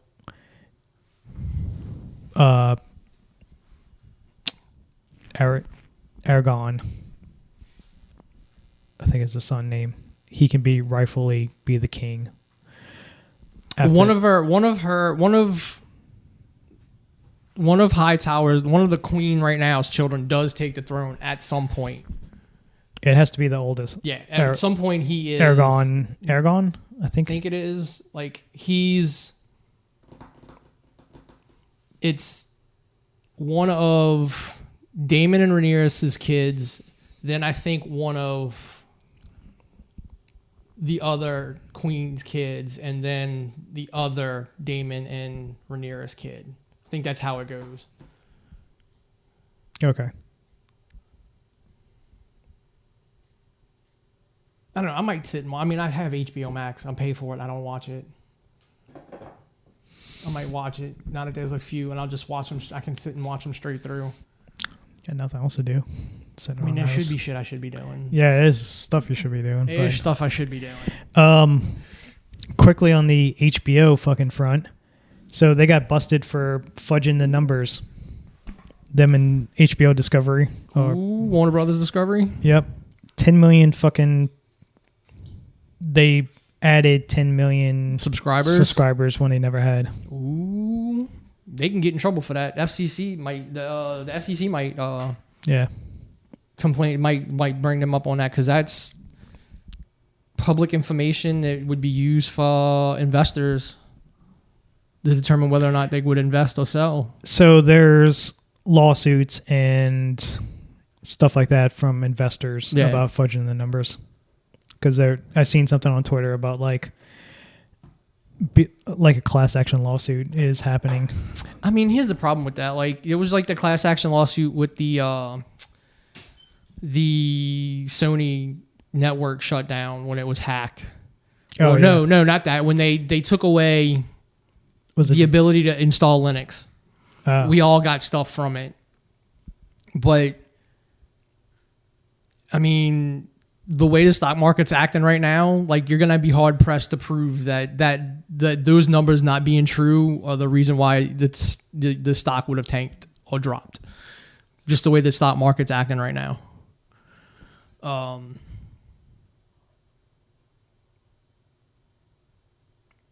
And then there's the whole, like, what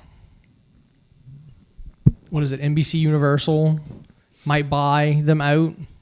I think that might be where it's even more of an issue, because there were talks of NBC. I think NBC Universal buying Warner Discovery. Really? Yeah, because the Universal has that much money. Yep. Jesus. Because they're owned by Viacom, I think, right? Yeah, but isn't it the Warner Brothers Discovery? Wasn't that like a couple $1 billion for the merger? No, because it wasn't.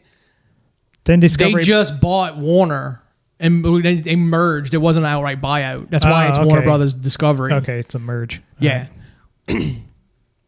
So Universal Studios is going to have the rights to. They already got Warner Brothers rights because they got the DC they stuff. wouldn't have to license it anymore if they bought it. But the whole thing is, because then at that point you would definitely get rid of Marvel from Universal. Yeah. Which I want anyway. I want Disney World to be able to actually build Marvel stuff. Well, I think that's already happened. Yeah, but not on the scale. That's where Nintendo Land's coming in, where Marvel... The Island Adventures are going... Yeah. Okay. I think that's where... I would assume then they're going to like get rid of the Spider-Man ride at some point. Yeah. The Hulk... Like, they're already roller expanding... coaster. They expanding because Harry Potter's so fucking popular. They're expanding that even more. Dude, that's tiny. When we went, that ain't nothing.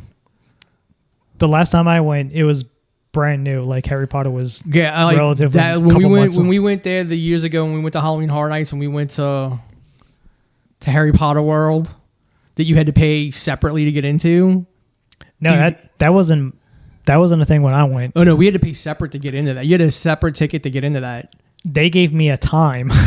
Oh no, that's like you can only. So that whole corner of the park that used to be... oh, no, yeah, that's probably because of how... Well, it's like Galaxy's End when it opened. You could only be in there for a certain time. So I would walk to the... Once you got to the edge of the Harry Potter section, there's people lined up, and they'll give you a card, and they'll give you a time, and then it's like, all right, you come back.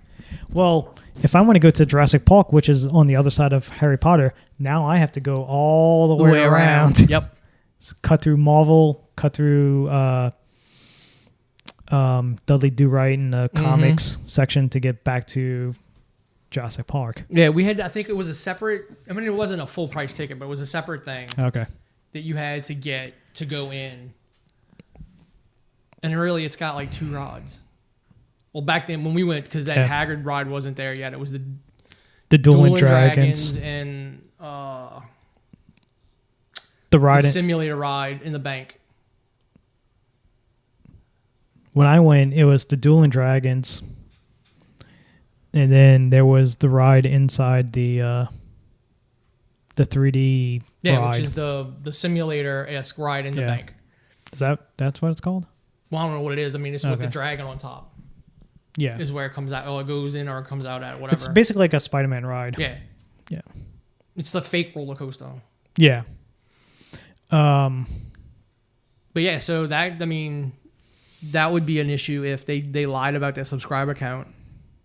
Because then that would make them worth more money. Nintendo Land opens up soon, actually, in Florida. Like, it's already been open in Japan for like a year. Yeah, no, I've seen the videos from Japan. I'm just not... I don't know. I don't know. I'd have to go back and look and see what the actual rides look like if people put up video of the actual rides. Well, Mario Kart's a VR. You put a headset on and you're sitting in a cart, and I think you put a headset on and you're in VR. Just why not do it like fucking Disney World's got the Speedway? But how can you simulate throwing shells at somebody or getting a power-ups and shit like that? I mean, I don't know. Like that. Why go to fucking... Why pay to get into fucking Nintendo Land and then play a video game? I want to go to fucking 1 year. I want to go to... Because I haven't been to Disney World since the early 2000s. And now that they got all the Star Wars stuff... You know, I want to go to Galaxy's Edge. Marvel. I want them to bring the price of the Star Wars hotel down. Oh, like, let it actually become a normal hotel. Granted, I understand why it's expensive. You've got like everybody's in character that works at the hotel. I get it. It's you're paying some money, but it literally simulates you living on a giant fucking spaceship. Yeah. That's why I want to, but then again, it's only for like 2 days. Like, no, I'm going to Disney World. I'm going for a week. Then we gotta go see what they changed Tower of Terror to. No, did they change it in Florida yet? I know they changed the one in California to the Guardians of the Galaxy. Guardians of the Galaxy. Because that's where Avengers Academy is in California. See, when I went to California, I only did Universal Studios. I didn't do Disney World. I mean, Disneyland. Disney is fun if you just go and know you're going to be... Just don't let sitting in lines, annoy you. Here's a trick. It's just... We all need to go as a group. The ultimate... And stick my ass in a wheelchair. That too. That's a very good trick. Have somebody in a wheelchair with you that can barely walk. You go into the single rider line. Well, yeah, if you want to jump ahead of everybody and not worry about sitting with people. That's how I did it in fucking Harry Potter. Those lines were fucking outrageous. Right. That's how I got on the Duel and Dragon. That's how I got on the Duel and Dragon so quick, and then lost her because I got in and out really quick. Yeah, the wait for the castle ride was like 2 hours, 3 hours, or something like that in line because it was a brand new ride. Mm-hmm. I literally jumped in a single rider line. I was in line for like 15 minutes. Yeah. Same with Duel and Dragon. Duel and Dragons, I went straight to the fucking front of the line and just jumped on. Mm-hmm. I didn't stop. So yeah. Now I did at Universal Studios too. When I went to Disney with my parents a long time ago, we stuck me. It was me and my dad. I think we're in assisted, and right to the front. Yeah. I don't even know what they're doing this year for Halloween Horror Nights.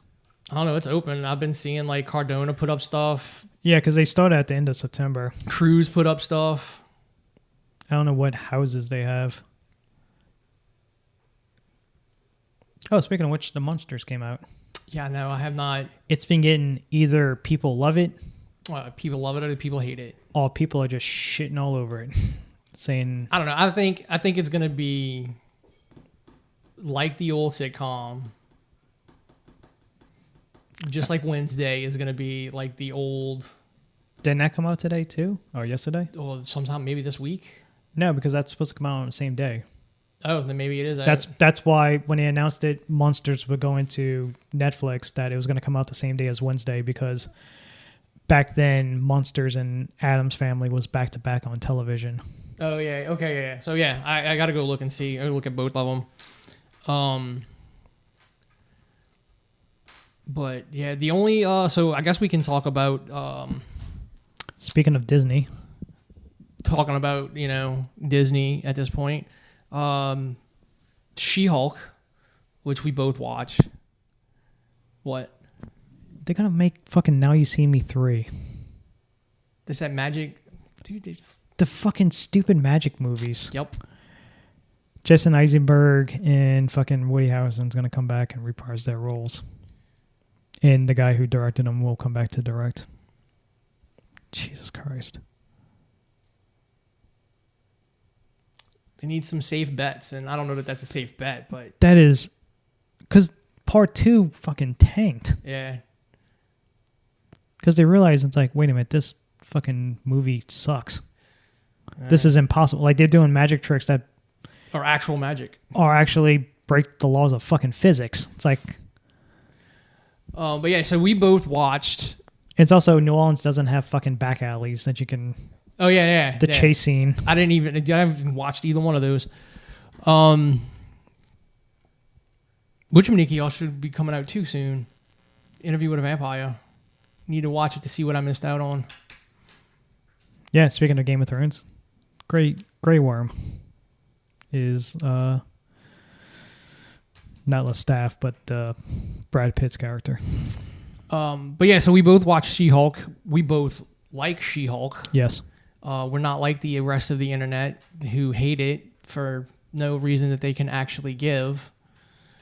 They probably never even seen an episode. Yeah, a lot of they treats men horribly. Well, men are pretty horrible. Yeah.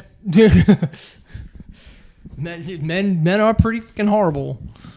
In Shallow, David Otunga plays a meathead that we've all known meatheads like that who just talk about themselves and had an affair on Jennifer Hudson. And yeah, no, like fucking, here's the thing. Oh, they're just shitting on men. David Otunga cheated on Jennifer Hudson. yeah. You have a fucking An Oscar-winning beautiful wife. You're a lawyer. You're a Harvard-educated lawyer, professional wrestler.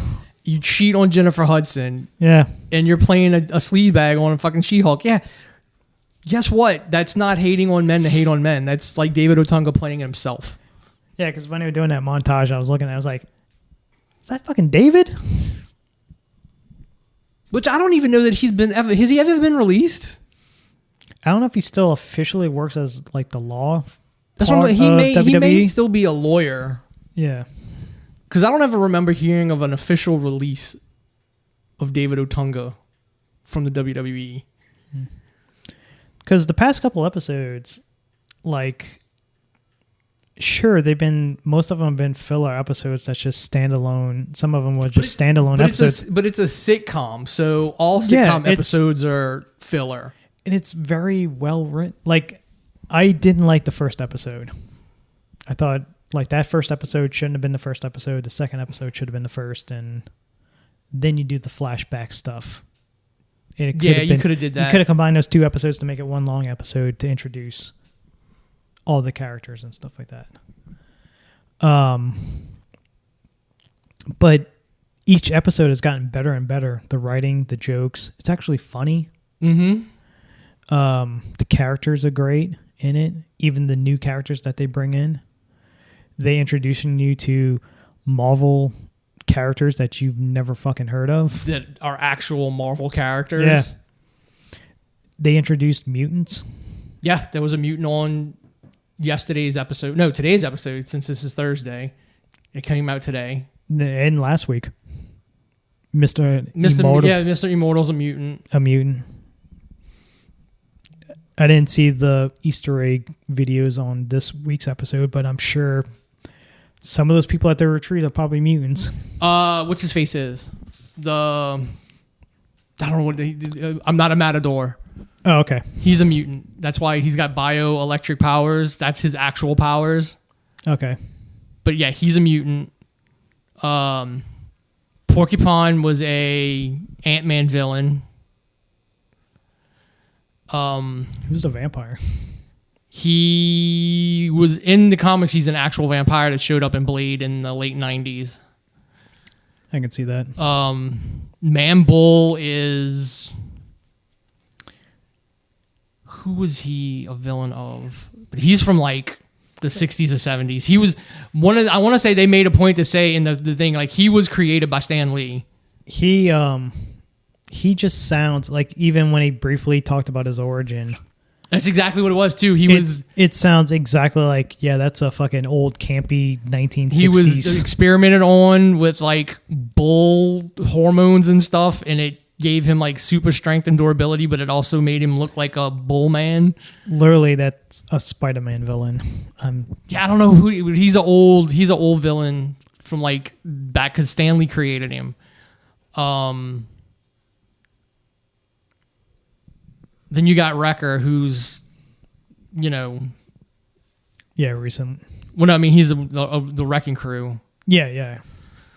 But yeah, everybody in that therapy section is the other four are probably like D level.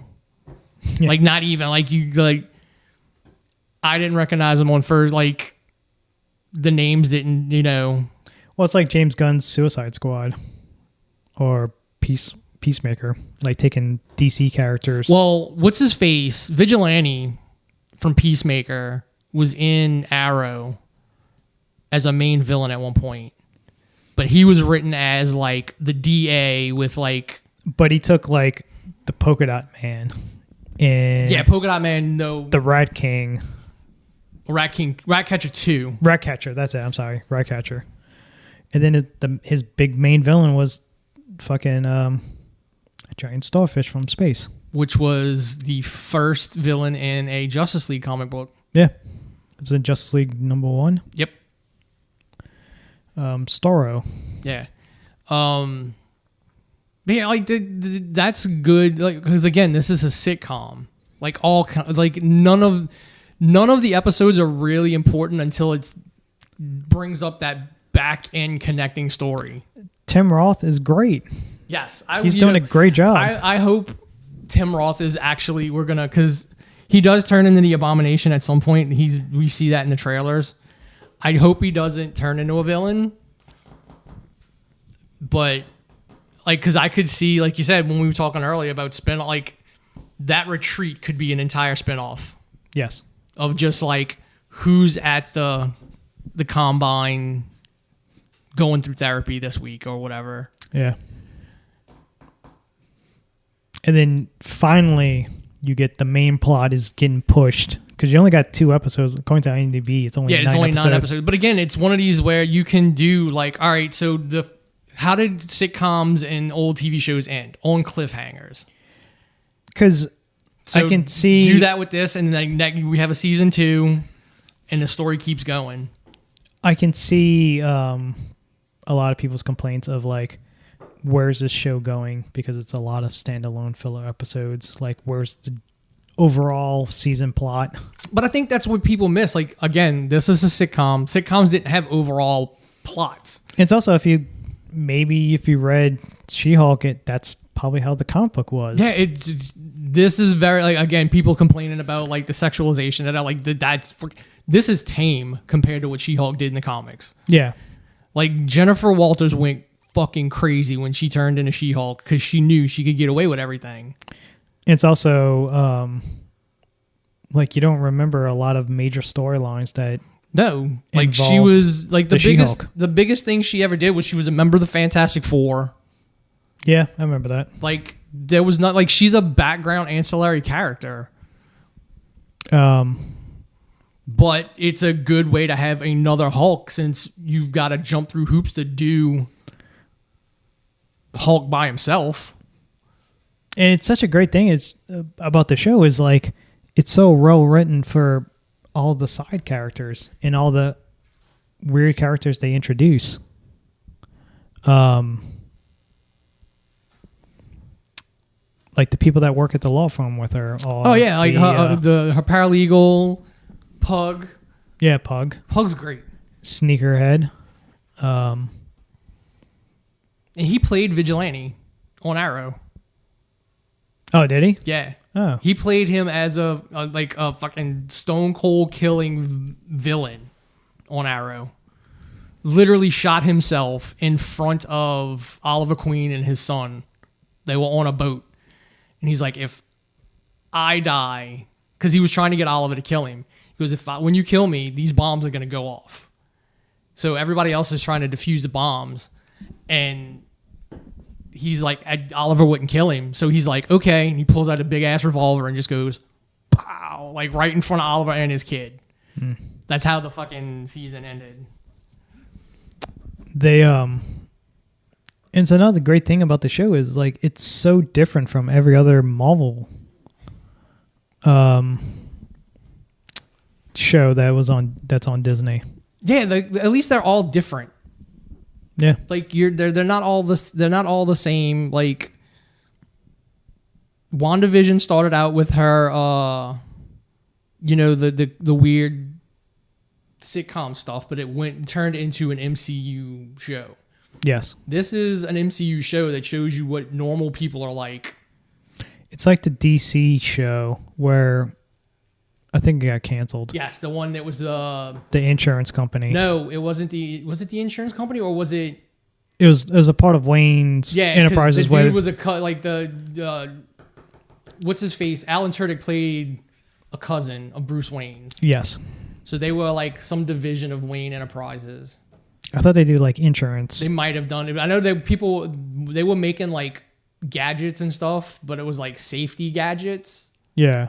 So, because you got to think that the amount of insurance you have to pay to live in Gotham or to live in Metropolis, because at any moment some fucking superhero or supervillain can come crashing through your fucking wall and destroy the building you're living in or the house you live in. Yeah.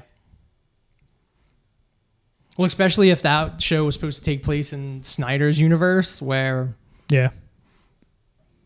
Superman just didn't really care about blowing through buildings. Yeah, that was CW show, I want to say. No, it was on ABC. Was it on ABC? No, that wouldn't be because that's Disney. It had to be on like CBS or NBC. It was on broadcast. Oh, okay.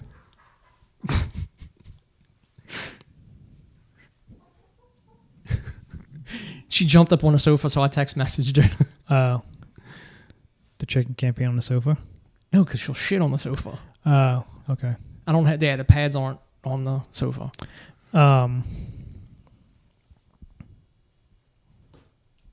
So, yeah, that's a... I don't know why it gets so much hate. Like, you go on IMDb, and the ratings on IMDb is, like, in the 4s or 5s. I mean, it's because, again, like I said, you got a vocal minority on the internet that just hates everything. They're just going to review bomb it. Yeah. That's all. And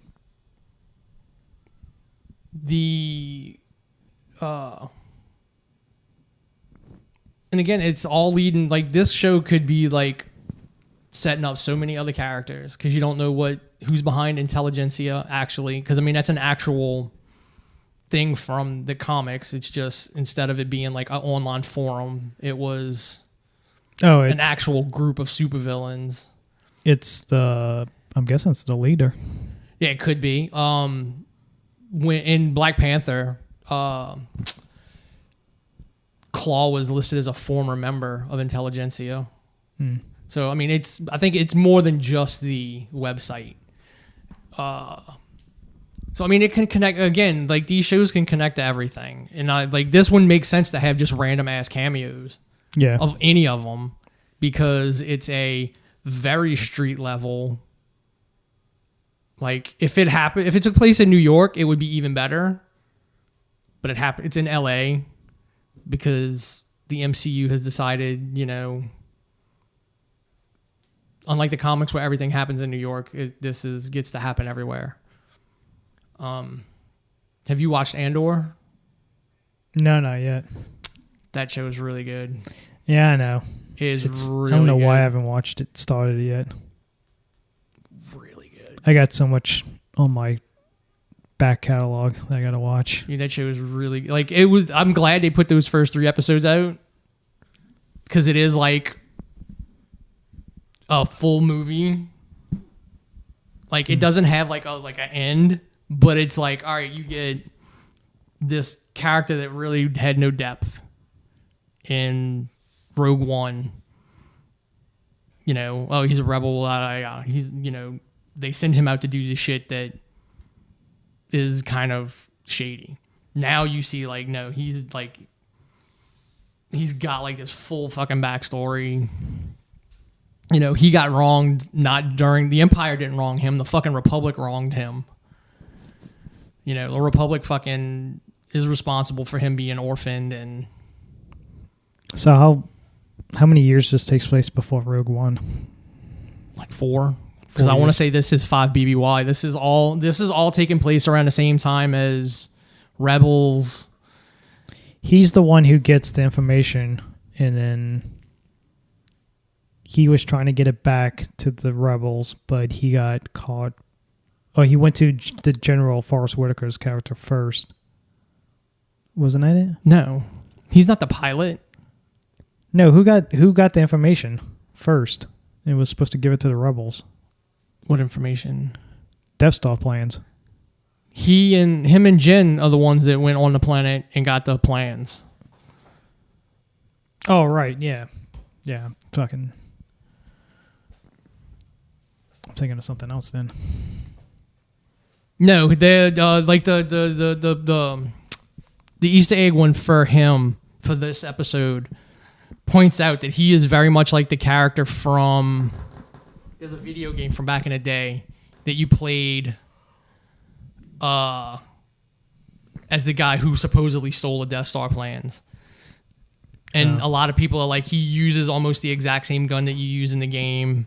The characters are a lot alike, so they kind of... The theory is like this is just a rewritten version of that character. But I mean, he's...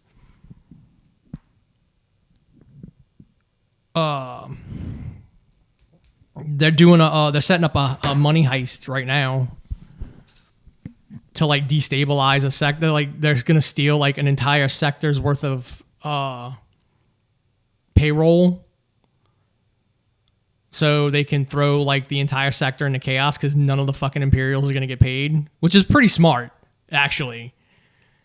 Like when because again, credits have to be like in this universe that's so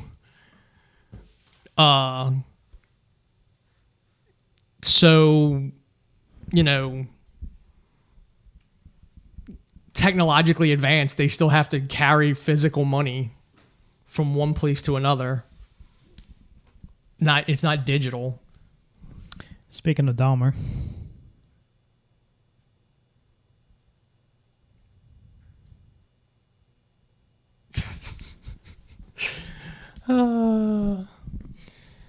it sucks. I'm not going to be able to go and have a table this year. Well, at this one. Stupid leg. yeah, Showcase Con, 23 more days. Yes. 26th and 27th, I think. Paul will be there. I'll be there. I probably won't. Yeah, because I mean, before this, I was going to bring in John. I was going to do all that. We were going to have merch to sell at the table.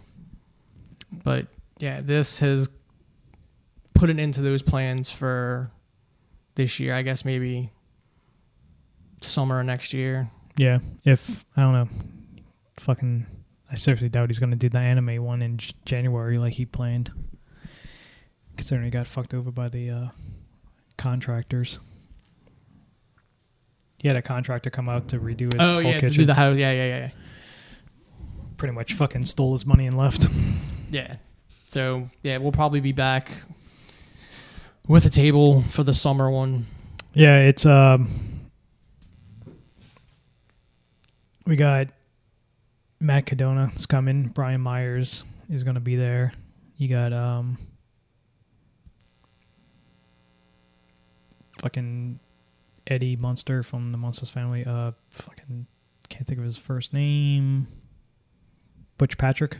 Mm-hmm. And he's bringing the Munster coach with him, so you get to take a picture with the actual coach, the car that was used in the TV show. You can ask him how horrible the Munsters Rob Zombie movie is. Yeah, because this is like kind of like a prequel, so he wouldn't his character wouldn't be in it.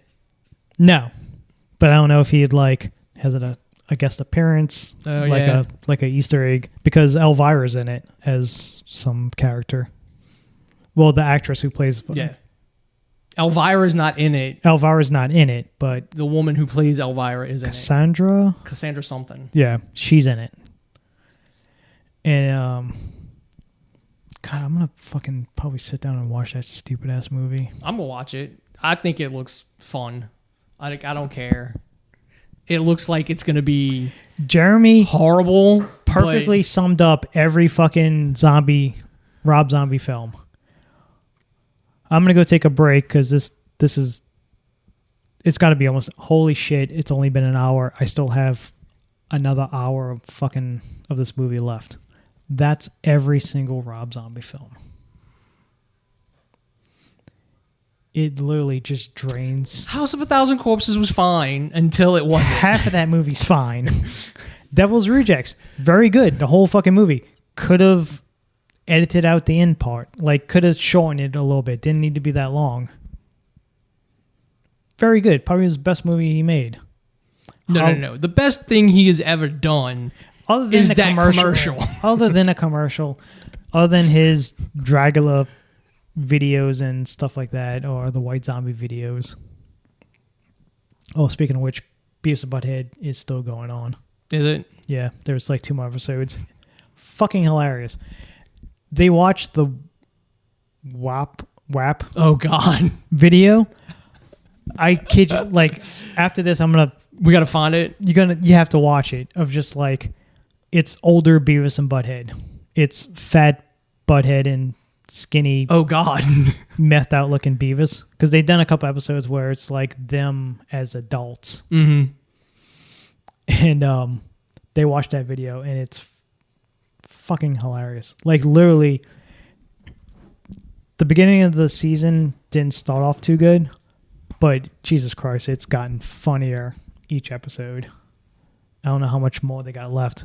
Unfortunately, my Paramount Plus subscription ran out because I just did that free month, first month, and then I canceled it right afterwards just to watch the show. I didn't think it was going to be 9 episodes, 10 episodes so far. Yeah, so I'm just gonna see if I can pull it up on YouTube. Yeah, it's on YouTube. That's how I watched it. And then we can just pull it up once it's on the TV once we're done. But yeah, the Andor's really good. The 4th episode is when they set up that the Sarsgaard recruited him to do a money heist. But then you get to see Sarsgaard. Like, everybody thought he was gonna be like a senator or something, but he's not. He's like a antiques dealer, which is kind of cool because like he's in this, like, you see all this shit that's in the background, and you're like, what the, like, he's got like a suit of armor that looks like old fucking Sith armor. He's got fucking Mandalorian armor in the fucking shop. He's got like all this crazy shit in there, and you're just like, I want to see more of his, like, him, like how he got all this shit. But like in the first episodes, he's got like in the trailers, you saw him with that like wavy hair and shit. Yeah, it's a wig. Like, they show him like when he's going back to Coruscant after he dropped off Andor, he like gets dressed and he puts his wig on and his rings and stuff, and he gets in the character like you would see a fucking actor getting into character, from like this serious fucking rebel leader to like the kind of smarmy like the retail like person, like it's the Prestige. Yeah, like, you know, he's like getting in the character to be like the salesman. Christian Bale, he lives his yeah, the Chinese guy that did the water bowl trick, like he always was in gimmick. Yeah, and he played his twin brother, like the 2 twin brothers. Yeah. Well, yeah, because that was how that trick worked. Yeah, because they used the machine once. Yeah, Bale used the machine once to make the brother, and that's how they did the trick after that. Yeah. Hugh Jackman just kept using the machine because he kept killing his clones. Yeah, but he didn't know whether or not he was the clone or the original. The original. Speaking of Hugh Jackman, segues. Yeah, this is kind of probably the biggest news, and we'll end with this. Yeah, out of nowhere, yesterday or 2 days ago, was it? There was an announcement yesterday, and then there was an announcement the day before. It was announced the day before, and then they put out another video yesterday. So Ryan Reynolds posted a video out of nowhere on Twitter talking about Deadpool 3, how they were sorry they didn't make D23. They really wanted to be there, but they were a little busy. And then he was like, I just want to give you an update on... He's working on it, and, it's Deadpool's first introduction into the MCU needs to be perfect, and... Has to be special. It's the only... You only get one crack of a first impression, and blah, blah, blah. And then he basically goes like, I got nothing. There's nothing up here. I don't know what to do. I have one thing. And then fucking... You don't even know if it's really Hugh Jackman. You walk him by, and he's like, hey, Hugh, you want to play Wolverine again? Yeah, sure, why not? Yeah, sure, Ryan, as he's going up the stairs. The house looks like the fucking Risky Business house. If you just put a couch where he slid across. If you just put a couch parallel with the stairs. So, yeah, Deadpool 3. Official date, September 6th, 2024. Hugh Jackman coming back to play Wolverine. Because the next day we got a video of both of them on the sofa actually showing that it is Hugh Jackman, because he was in the background. You couldn't really see it. Yeah. The voice was recognizable, but you couldn't really tell if it was him. This was both of them sitting on a sofa talking about, all right, you don't have to worry about this, like, screwing with Logan. That's its own thing, yada, yada, yada. And then this is them talking about everything you would see, but Wham starts playing over what they're talking about. And I think somebody put up an article like some lip reader was able to like make out some of what they were saying, because you could kind of hear what they were saying. They didn't mute them completely. Yeah. But the Wham was truly like overpowering what they were saying. Yes. But that movie should be absolutely batshit insane. It's official that Wong is going to be in the movie. In what movie? Deadpool. Of course, Wong's got to be in everything. I mean, if you want to do the multiverse stuff, you can have the Sorcerer Supreme in that, because how is it going to have Wolverine and Deadpool come into that universe? Yeah, I mean... Yeah, America could be in it to open the portal. Yeah. Or are you going to bring in Domino? Or are you going to bring in... Yeah, what other characters Cable. from those movies are going to get brought over? Juggernaut.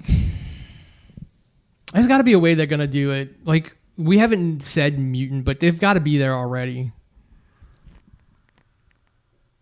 And who knows? This could still be in the continuity that we've seen the first two in, and you'll finally just get to see some of the X-Men and him interact with them. Because, I mean... The McAvoy mutants were in Deadpool 2. He made reference to both of them in the first one. So, I mean, they can do anything, and it'll still be funny. Yeah. They, I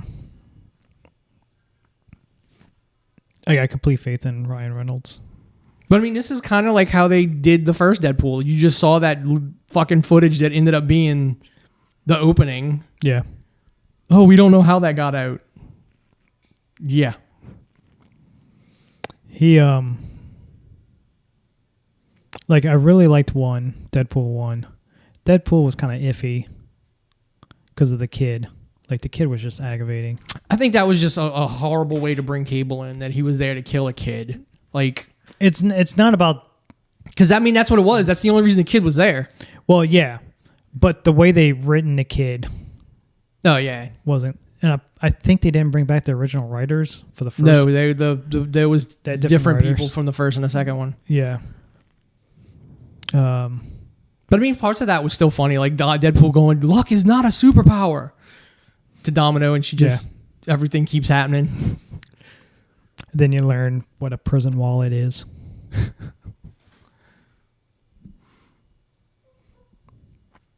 I mean, I it's one to look forward to. One of the best cameos, surprise cameos. Brad Pitt is the invisible person. Yeah. Completely killed off fucking Gideon like a chump. Yeah. A lot of those characters were like big cat. Like he basically killed off this bird. they basically killed off a lot of like because Shatterstar was in it. Yeah, Shatterstar. That's what I meant. Yeah, Shatterstar was in it, and they just killed him off quick. Mm-hmm. Tim wasn't too happy about that. That was the dude who played. He had been in something else too. Because growing up, Tim was a big fan of like when New Mutants, like towards the end of the run, how they started to go more mature and they bring in Deadpool and Gideon and Cable. And they introduced all that, and then it slowly spun off into X-Force. Mm-hmm. Like, he was a huge fan of that.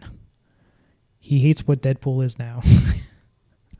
Especially in the comics. It's what made that character, because he was nothing before that. Yeah, it made a shit ton of money for the fucking Marvel. I can tell you that. Like, that was one of their big gets. That was one of their big money drivers before they were bought by Disney. Yeah.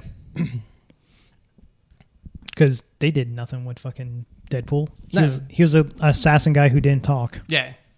And then somebody gave him a mouth, and then the rest is history. I'm looking forward to Secret Invasion as well. Because that's just going to have a lot of different people in it. Also, Black Panther is going to be the second longest MCU movie.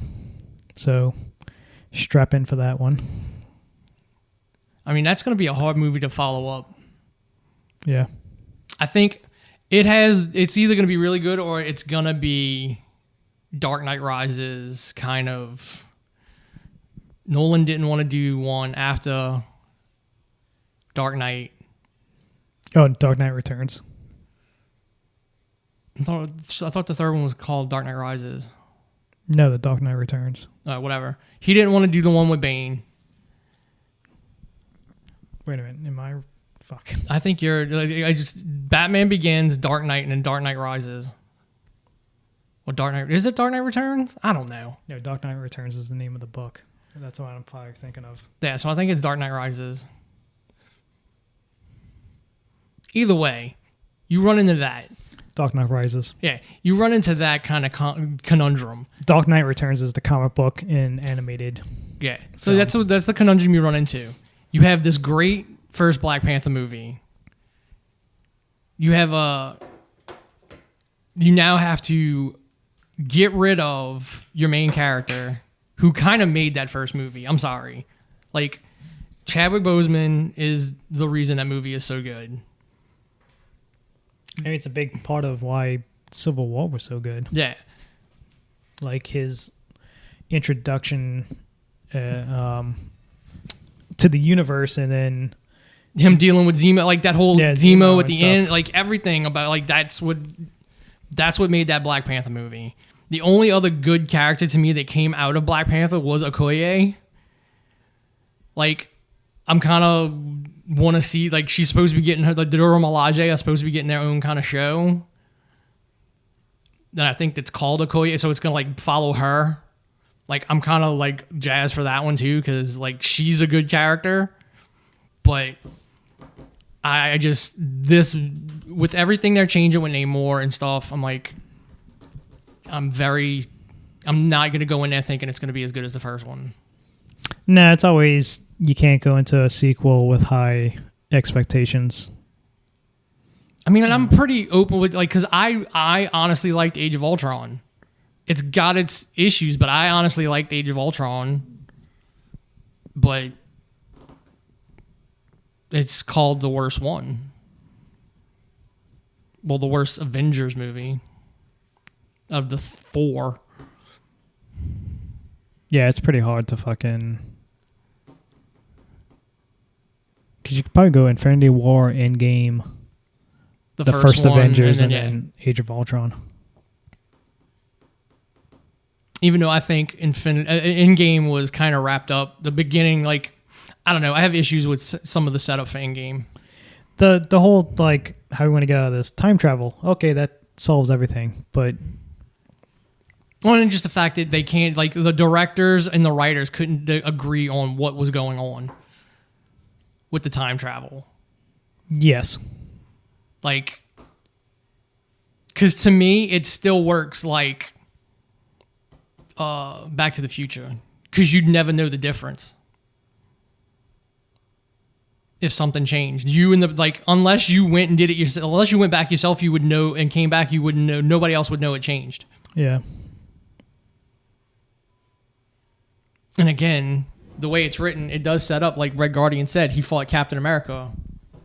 Captain America was frozen. Are you telling me I'm lying? No, because there was a second Captain America running around. You could have possibly fought Captain America. Yeah, that's another thing. Like the Thunderbolts lineup that they introduced. Yeah, that's such a weird lineup. Zemo is not in it. Zemo's not in it. You've got no heavy other than Red Guardian. Yeah. Anthony Mackie did an interview today saying that he hasn't been asked to be in Thunderbolts, but if they did, he'll be down for it. I mean, what else? I mean, just go do all of it. Just fucking be Black Captain America and everything. Piss people off. Yeah. So, but yeah, I think that's it for this week. We are about 2:20. It's a good listen for y'all. I do want to say we haven't watched Quantum Leap. I'm going to watch it. I've heard good things. Yeah, I'm going to watch it to see what it's like, especially now that I know it's a sequel and not a remake. So Blonde came out, the Marilyn Monroe movie for Netflix. That's been getting a ton of buzz. Mm-hmm. 2 hours and 50 minutes. I just don't see how her life's that interesting. Yeah. Can we just play the Elton John song and call it a day? Candle in the Wind, the original Candle. The original version of Candle in the Wind. Yeah. Yeah. So that's it for this week's episode. We will see you next week. Maybe I'll get off my ass and actually do some reviews and things and put them up on YouTube and stuff, and actually try and make money while I'm stuck in this house. So yeah, that's it. I'm Wayne. That was Paul, and we're out.